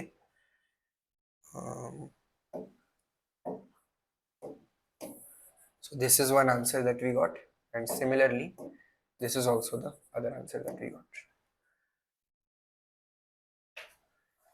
so I hope आपको ये भी इक्वेशन समझ आ गया। तो थोड़ा सा अजीब सा था, एक ही बार पूछा गया वैसा तो पिछले 6 पेपर्स में ऐसे टाइप का क्वेश्चन म्यू और सिग्मा निकालने के लिए, बट नॉर्मली तो वही है। अब देखो ये वाला आप खुद से सॉल्व करना। Height of a student in a school follows a normal distribution with mean 190 centimetre, मतलब म्यू 190 दिया हुआ है। Among the 1000 students from school, मतलब टोटल यहाँ पे 1000 students, how many are expected to have height above 200 centimetre बोला है। Above 200 centimetre मतलब आपका x यहाँ पे एक ही वैल्यू है 200। आपका जो कर्व है वो कर्व में यहाँ पे कहीं म्यू होगा आपका कितना है म्यू 190, और यहाँ पे कहीं आपका 200 होगा, ठीक है।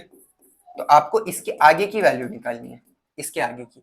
तो आप कैसे निकालोगे इसके आगे की, आप एरिया निकालोगे, z निकालोगे यहाँ से, और जैसे ही आपको z मिल जाएगा, z का फॉर्मूला लगाओ 200 माइनस म्यू अपॉन सिग्मा, कितना दिया हुआ है यहाँ पे स्टैंडर्ड डिविएशन, ठीक है। स्टैंडर्ड डिविएशन नहीं दिया है, I think there should be, हाँ देखिए स्टैंडर्ड डिविएशन भी एक्चुअली दिया हुआ है, यहाँ पे वेरिएंस दिया हुआ है। तो वेरिएंस क्या होता है, देखो तीसरे यूनिट में भी था ये, थर्ड यूनिट में भी वेरिएंस क्या था, सिग्मा स्क्वायर था, है ना। वेरिएंस आपका क्या होता है, that is equal to sigma square, और सिग्मा स्क्वायर क्या है, स्टैंडर्ड डिविएशन का स्क्वायर। अपने को क्या चाहिए, सिग्मा चाहिए बस। तो आपका ये अगर 80 है, 80 सेंटीमीटर स्क्वायर, तो आपका सिग्मा जो है यहाँ पे वो हो जाएगा अंडर रूट ऑफ 80 सेंटीमीटर, ठीक है। ये चीजें याद रखो, हाँ ऐसा नहीं कि वेरिएंस है डायरेक्ट 80 कर दिया। कुछ लोग तो ऐसा करते हैं 80 सेंटीमीटर स्क्वायर है ना, ये स्क्वायर हटा दो तो ये हो जाएगा सिग्मा हो जाएगा, ऐसा नहीं है। पूरा रूट करोगे आप, अंडर रूट ऑफ 80 सेंटीमीटर, तो सिग्मा भी है, सब कुछ है under root of 80।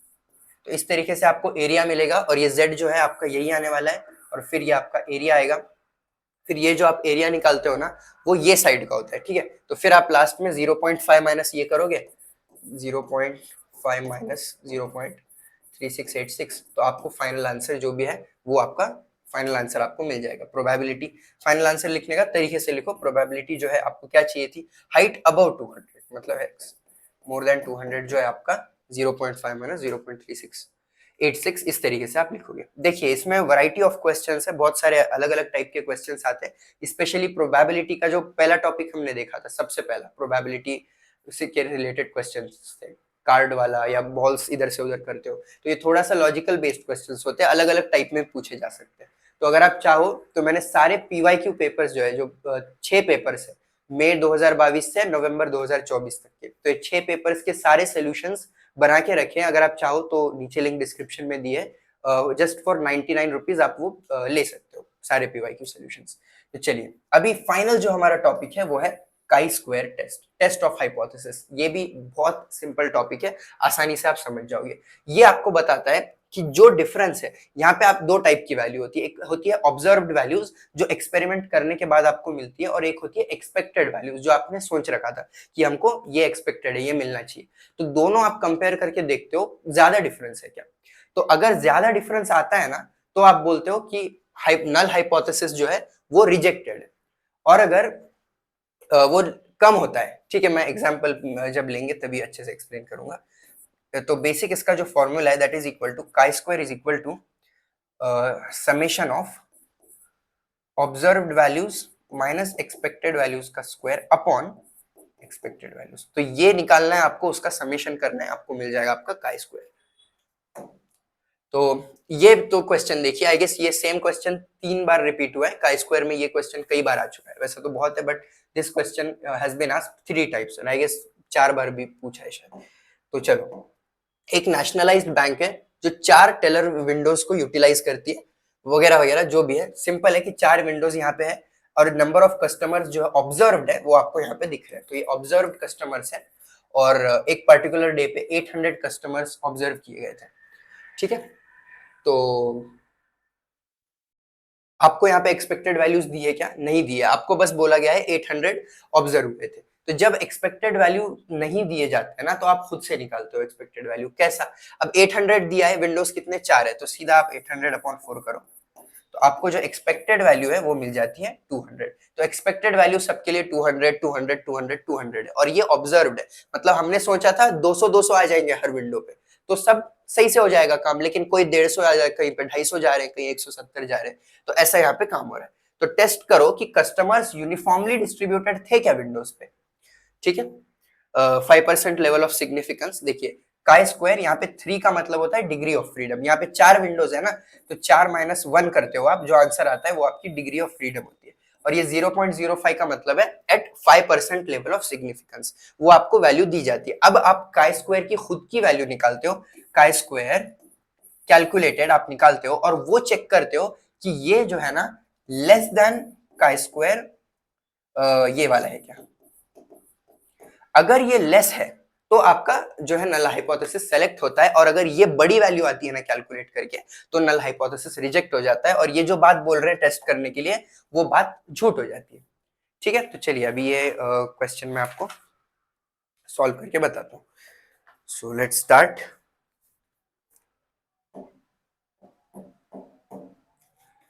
The first thing that you need to do is, आपको सारे यहाँ पे जो है विंडो नंबर है वैसे ही लिखो, विंडो टेबल बनाना है आपको, एक 1 2 3 4। फिर इसके बाद सारे एक्सपेक्टेड वैल्यूज लिख दो। एक्सपेक्टेड वैल्यूज कितने थे? 200 200 200 200। और ऑब्जर्व वैल्यूज कितने थे? 150 250 150 250 170 and I guess the last was 230। Sets correct, ठीक है। यहां तक आप खुद लिख दोगे जो गिवन वैल्यूज है उसके बेसिस पे। अब आपको मेन चीज लिखनी है, वही फॉर्मूला वाला काम, माइनस ई का स्क्वायर अपॉन। तो कैसे करोगे? ये आपको हर स्टेज पे लिखते जाना है। तो ये 150 माइनस 200 का स्क्वायर अपॉन 150। ओके, तो इसका जो आंसर आने वाला है, मैं थोड़ा सा टेबल बना के नीटली एक्सप्लेन करूं सोचा।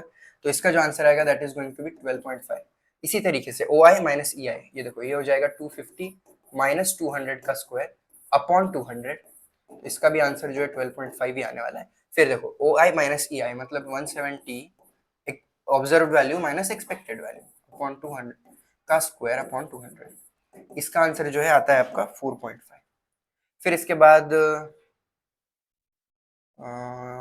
230 है ना, 230 माइनस 200 का स्क्वायर अपॉन 200। तो इसका भी जो फाइनल आंसर आने वाला है वो भी है 4.5।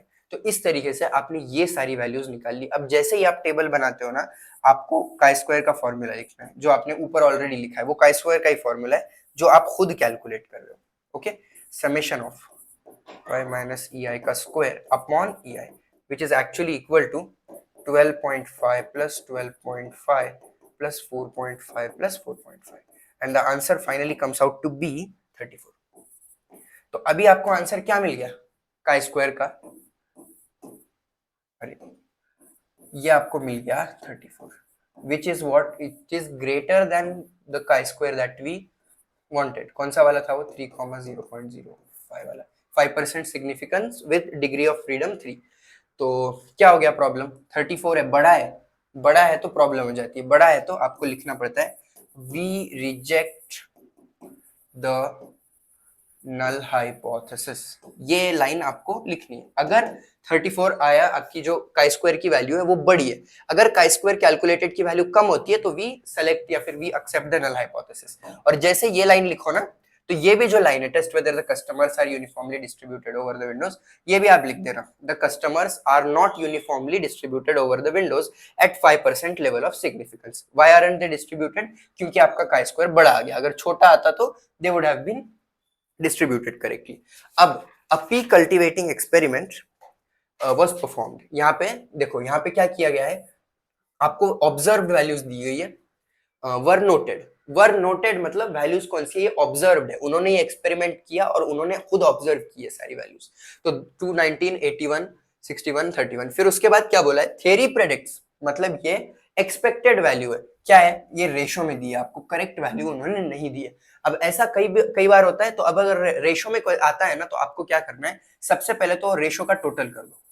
रेशो जो आपको दिया गया है 9:3:3:1, इसका अपना टोटल करो, टोटल ऑफ द रेशो वगैरह कुछ लिखो प्रॉपरली, और फिर 9 + 3 + 1 आप करोगे तो 3 + 3 6, 6 + 7 is I think it's 16, right.